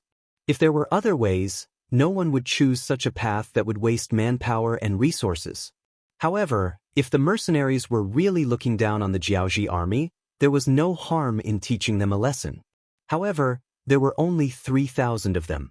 In Hanoi City, which had an army of 80,000, they were nothing in the eyes of the generals. After all, Jiaozhi had been established for more than 20 years. Their military strength was definitely not limited to this. Previously, he had considered the fact that Hanoi City could not afford to station too many soldiers, so he had only sent 80,000. If he really wanted to mobilize, it would not be a problem to gather another 100,000 soldiers in the entire Jiaozhi prefecture. Good. Hearing Fan Yuhai's words, Li Yuanlong replied happily. This was what he wanted. No matter what the mercenaries wanted to do in Hanoi City, they could not be allowed to do as they pleased. Otherwise, it would be a provocation to him, the Crown Prince. This was something that he would not allow and was unwilling to see. Li Yuanlong, who already had a plan in mind, immediately started to arrange the troops after hearing Fan Yuhai's words. Some negotiations had to be fought. The principle of peace through fighting was applicable at all times. Compared to Kong Chuanxin, who led the 3 battalions out of the city, Yang Chendong's troops were not as hurried out of the city. The 5,000 Lung Feng, auxiliary soldiers, and temporary auxiliary soldiers naturally walked at the front of the group. Behind them were the 47,000 youths from Qiming City. After leaving behind 2,000 men in Chu-Yi City, 1,000 men from Beidai City were left behind to take charge of the various tasks in the city. At the end of the group was the general of Jiaozhi, Hong Jin, and the 2,000 newly recruited Jiaozhi mercenaries. After receiving Yang Chendong's instructions, Hong Jin used only a day to form a temporary army of 2,000 men. One had to admit that he was very efficient. If it wasn't for the fact that there were not many people of suitable age in Beidai City, he would probably have formed an even larger army. The 60,000 men group walked and stopped along the way. They were not in a hurry as they made their way from Beidai City to Hanoi City. Yang Chendong was in the middle of the group, riding on a strong white horse. In his hand was a handful of bullets that had just been transported. He had a look of deep thought on his face. These bullets were randomly selected by Tiger's Mane from the thousands of boxes of bullets that had been transported over. The moment the bullets were placed in Yang Chendong's hands, his expression became much more serious. Bullets were something that Yang Chendong had dealt with for many years in his previous life. From the moment the new recruits joined the company to the time he retired to the military supply department due to his age, the number of bullets that passed through his hands numbered in the tens of thousands. He did not even need to open his eyes to look at the shape of the bullets. He only needed to touch them to know what kind of gun it was and what caliber it was. It was because he understood it so well that when he received the new bullets from Qiming City's factory, his heart was heavy. Even though Yang Chendong had taken out various books and finished bullets, they were still 500 years ahead of time. The various technologies were completely unable to keep up, causing the current process of manufacturing bullets to rely entirely on manual labor. This also caused the shape of the bullets to be completely different, and many of them were even unqualified. Just like the handful in Yang Chendong's hands, there were only a dozen bullets, and they were divided into several sizes. Among them, there were Type 81-7, 62mm bullets, and Type 95-5, 88mm bullets. Although these two sizes of bullets looked similar to the bullets used before, in reality, there were some differences in the shape and weight of the bullets. It was these differences that caused Yang Chendong a headache. Firearms were not a joke. Even for a sharpshooter, giving him a new gun would require time to get used to it. This was because even if the guns were mechanized, there would still be differences. Not to mention the bullets for these guns that were all made by hand. 5,000 newly shipped Type 81 rifles, 500 newly shipped Type 95 rifles. Yang Chendong had seen them all, and the differences were not small. Now that the differences in the bullets were so great, it would greatly reduce the accuracy of the bullets. This was where Yang Chendong was worried. First, the second batch of guns and bullets were slightly better. After all, they were all made by experienced blacksmiths. Although there were some differences, the problem was not too big. The accuracy on the battlefield could still reach about 70%.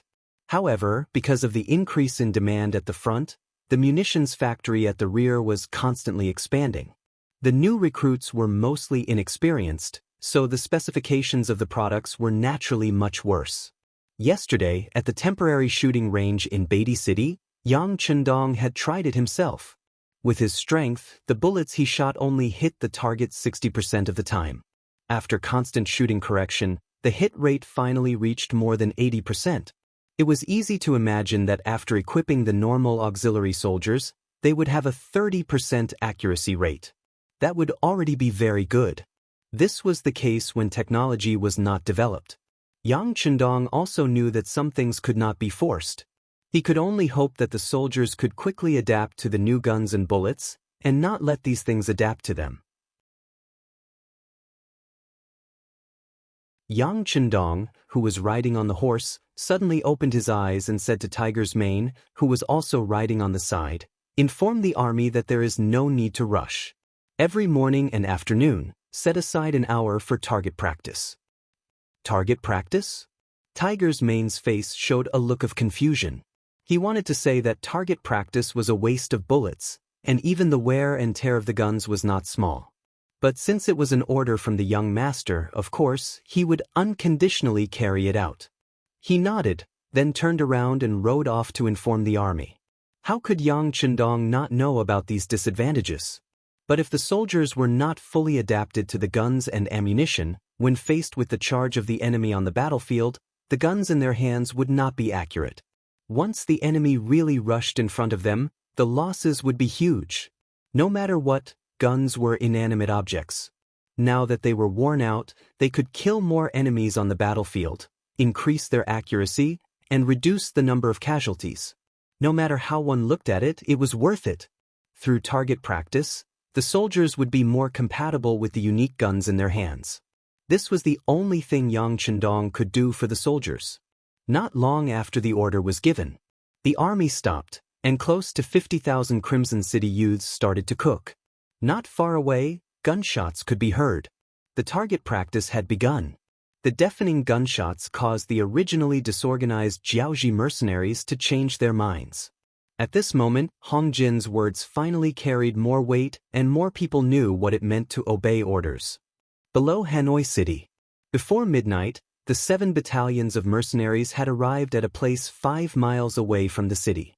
They quickly set up tents here. Other than the 2 companies of soldiers who were in charge of guarding and keeping watch, the rest of the soldiers went to sleep after eating. Everyone knew that when dawn came, there would be a huge battle waiting for them.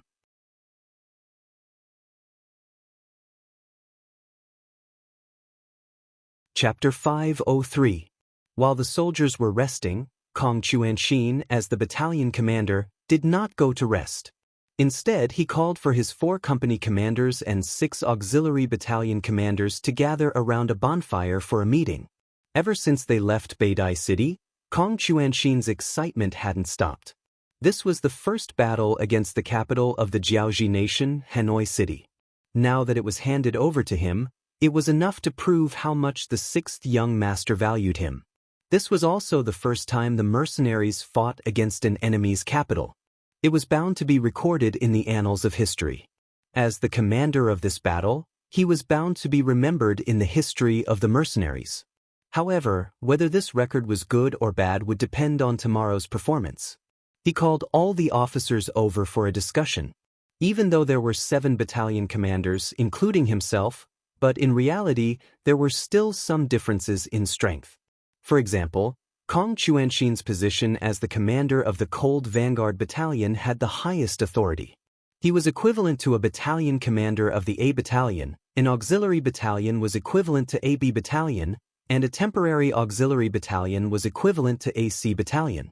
Therefore, right from the start of the meeting, Kong Chuanxin held the initiative. He didn't even bother to ask the other 6 battalion commanders what they thought.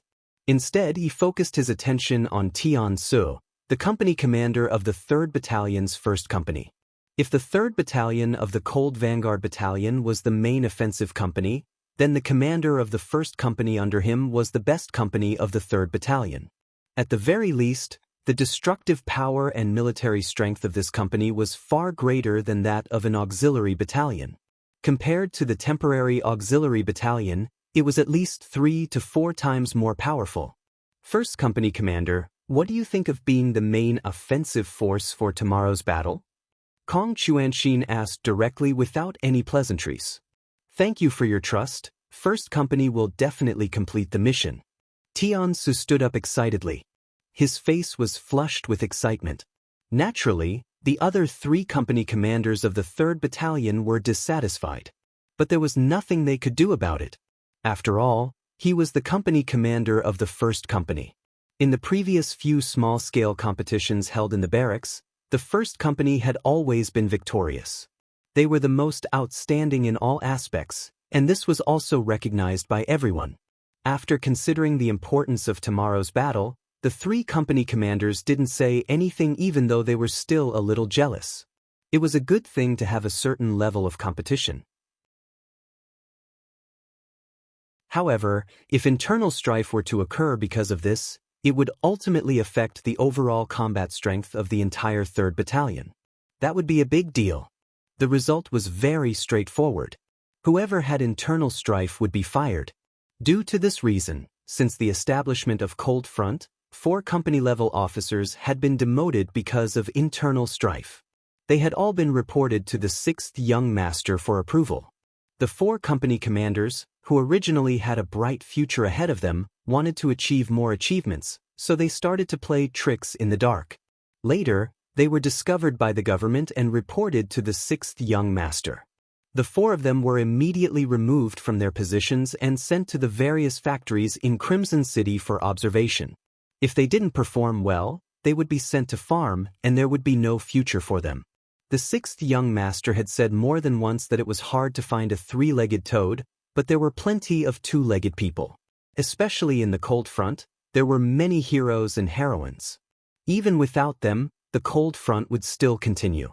If anyone dared to have such thoughts and wanted to challenge his bottom line, then they could try. After the incident with the 4 company commanders, the relationship between the officers had improved a lot. Normal competition still existed, and this was encouraged by the higher-ups. However, there were no longer any cases of people using unscrupulous methods to achieve victory. Perhaps there were still some who had such thoughts, but they definitely wouldn't dare to do it. When Tian Su was called out by Kong Chuanxin, his face was filled with excitement. Kong Chuanxin was also very satisfied with the morale of the other party. He nodded and said, "Good. Tomorrow morning, we will see your company's performance. The other battalions will cooperate with you. However, I will say the ugly words first. If your performance is not good, and you don't reach the standard of your usual training, then this battalion commander will have the authority to replace you at any time. When that time comes, don't come complaining to me.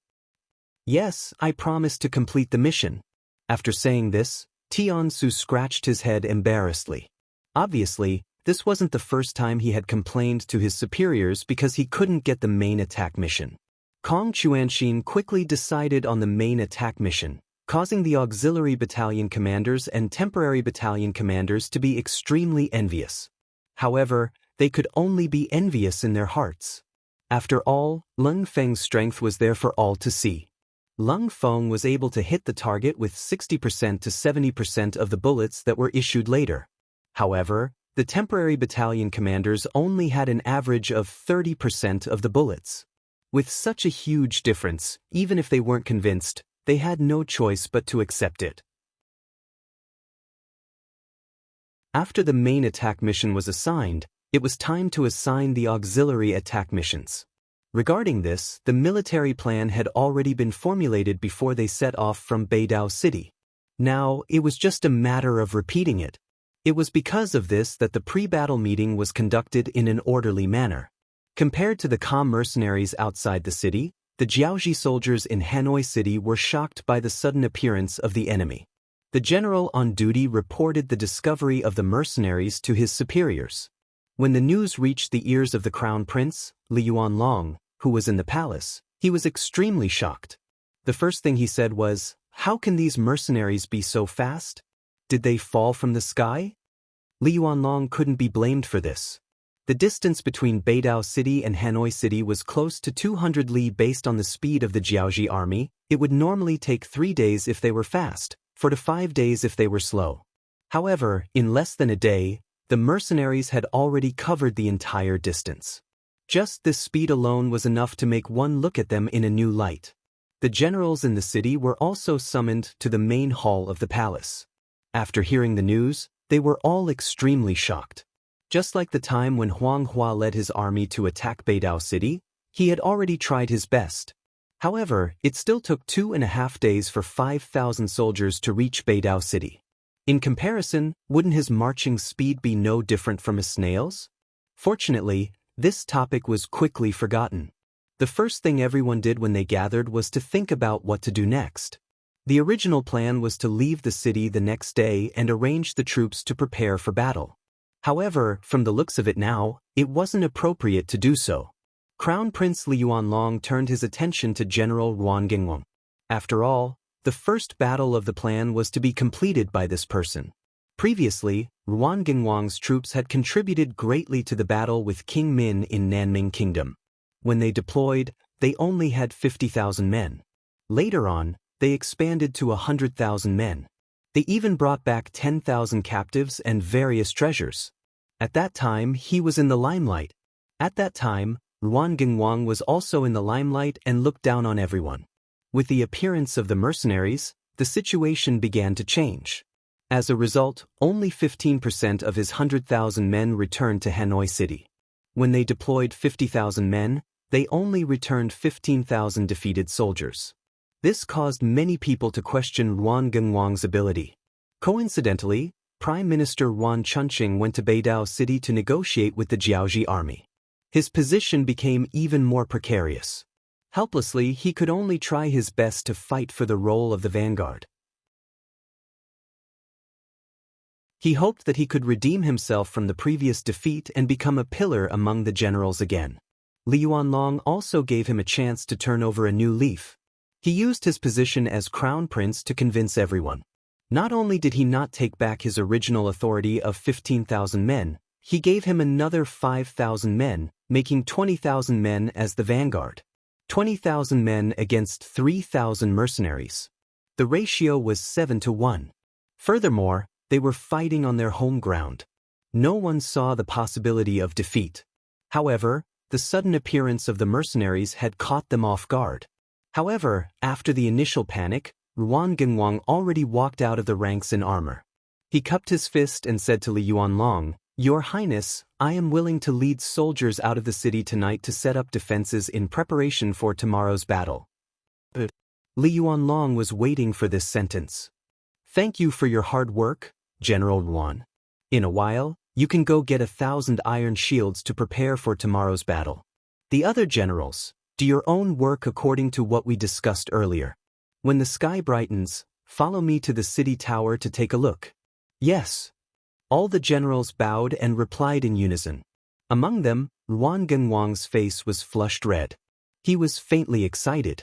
Not long after the generals came out of the palace returned to the camp, Ruan Genwang's troops moved. 20,000 soldiers came out of the east side of the city and began to form a formation 2 miles away from the city. They made a huge commotion. This also attracted the attention of the mercenaries. The 2 company commanders in charge of security had their bayonets loaded with guns. If anything unexpected happened, they would fire their guns. Fortunately, Ruan Genwang's troops only came out of the city and did not intend to attack immediately. Perhaps he also wanted to take action at dawn. This was an opportunity to perform well in front of the crown prince and the civil and military officials. If they attacked the camp now, even if they won, how many people would be able to see their majestic and heroic appearance? Fortunately, Ruan Genwang did not send troops out at night. Otherwise they, who were not good at night battles, would lose even more miserably. Of course, General Ruan did not understand this point yet. Everything would have to wait until dawn. After the results of the battle were out, he would know what it meant to strike a stone with an egg. Following this, even though the distance between the 2 armies was less than 3 miles, and the enemy's barracks could be seen from afar, it was still peaceful. When dawn broke the next day, smoke rose from the camp. The cooks started to get busy. A great battle was about to take place in Jiaoji.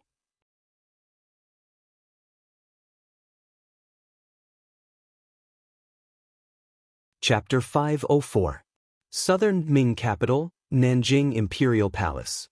The Minister of Rites, Lu De, was asked to stay behind by Zhu Qizhen after the morning assembly. Compared to a while ago, Zhu Qizhen's face was much rosier, and his mental state was much stronger. Even when he spoke to his subjects, his tone was much friendlier. Minister Lu, how are the negotiations with the Jiaoji diplomatic mission going? Your Majesty, this subject is preparing to report this matter to you. Just last night, after the efforts of the officials from the Ministry of Rites, the Jiaoji diplomatic group finally agreed to submit to the Southern Ming dynasty. If needed, they can also send troops to attack the Min King's army. Your Majesty only needs to issue a decree for the Duke of Loyalty to disband the mercenaries. When talking about these, Lu De could be said to be talking non-stop, spittle flying everywhere. The so-called unity of the Ministry of Rites was actually nothing much. It was only because the Jiaoji diplomatic mission could not drag on any longer that they took the initiative to give in. However, other people didn't know about all this. Lu De could naturally put all the credit on his head and flatter himself. When Zhu Qizhen heard that Jiaoji was not only willing to submit, but also send troops to help him deal with the rebel king of Min's faction, his eyes widened. He then shouted loudly and slapped his hands on the dragon shore. It was no wonder that Zhu Qizhen was so excited. If it was a small Jiaoji in the past, he would not take it seriously. However, ever since his defeat at the Battle of Tumu, he had not had a peaceful time. He had walked step by step. To be able to persevere until now, he felt somewhat tired. After enduring for so long, he finally saw hope. How could he not be excited? How could he not be excited? Zhu Qizhen was truly happy. The king of Min was able to gain power with the help of the Jiaoji army. Why couldn't he gain their help to defeat the enemy? Once the king of Min's army was defeated, the southern Ming would take back Guangdong, Guangxi, and Yunnan. Not only that, he had also gained the friendship of Jiaoji. When the time came, he could ask them to send troops to help him deal with the Baiming king of Yu, Zhu Qiyu.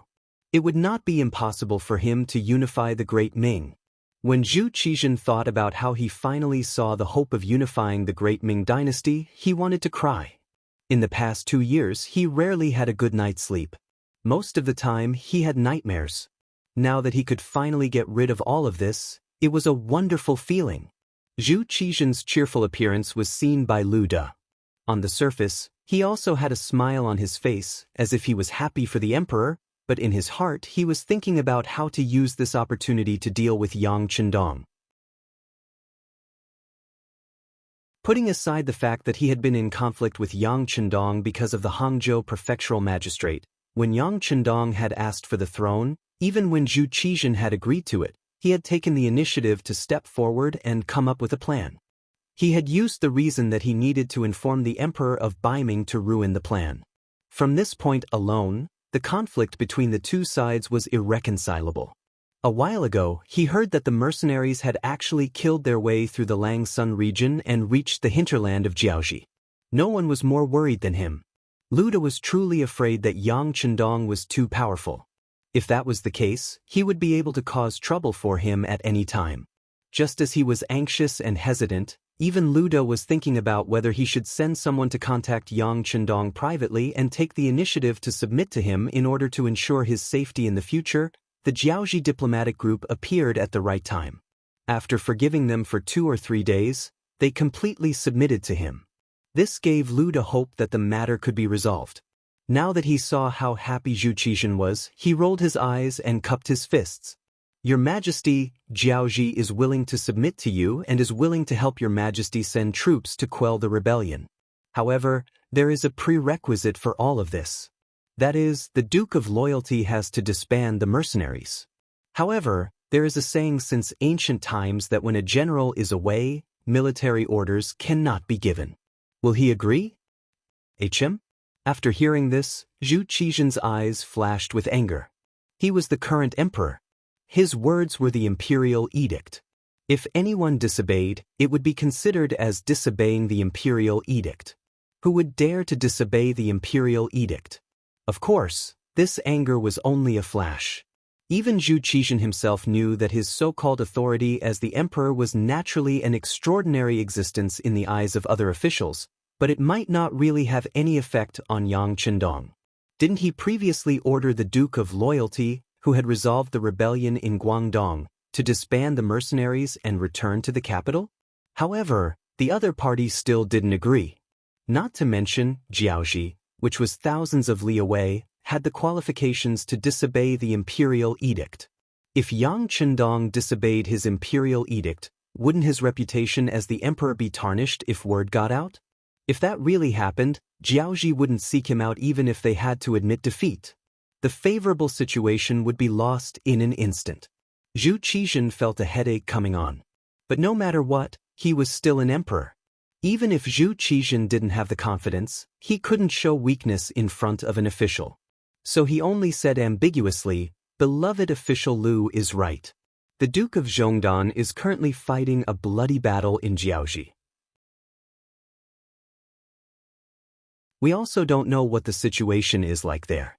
If the imperial edict delayed something important, wouldn't it be our fault?" He wasn't confident at all. However, he made it sound so dignified. Otherwise, how could he be the emperor? The word official could be said in any way. Although he understood this, Lu De definitely wouldn't expose him. This was a slap to the emperor's face.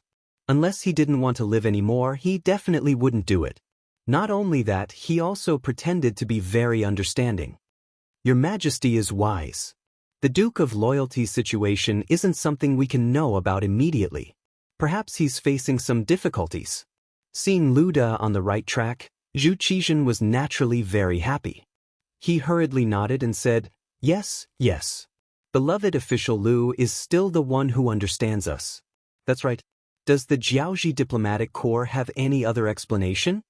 Clearly, Zhu Qizhen was trying to think of another way by asking this question. After all, he couldn't guarantee that the imperial edict would be able to persuade Yang Chendong. He wanted to think of a solution from the weakened Jiaoxi diplomatic corps. Lude understood Zhu Qizhen's intentions and had a troubled expression. "I'm afraid that won't work. If the Duke of Loyalty doesn't withdraw his troops, Jiaoxi can't even take care of itself. How can they help us?" "Is that so?" "That's true." Zhu Qizhen nodded and didn't say anything else. Lu De, who was standing below, was secretly discussing Zhu Qizhen's fantasy. He didn't have 100% confidence in making Yang Chendong withdraw his troops from Jiaoxi. Yet, he still wanted Jiaoxi to send troops to help him deal with the rebellious Min royal lineage. He wanted to take all the good things in the world. How could that be possible? Not to mention that Lu De really didn't have any way to persuade the Jiaoxi army. Even if he did, he wouldn't help. He couldn't wait for Yang Chendong to be unlucky. Now that he had finally found an opportunity, how could he take the initiative to retreat? As the saying goes, one should take action when one should. Seeing Zhu Qizhen hesitate, Lu De hardened his heart and decided to add fuel to the fire. However, if he did so, the hatred between him and Yang Chendong would be irreconcilable. But unless that was the case, he would have to lower his head to Yang Chendong. For Lu De, the Minister of Rights, to lower his head to a junior was too embarrassing. That would be no different from killing him. After making the decision to offend Yang Chendong to the end, Lu De saw Zhu Qizhen's silence and spoke again. Your Majesty, it's actually not impossible to persuade the Duke of Loyalty.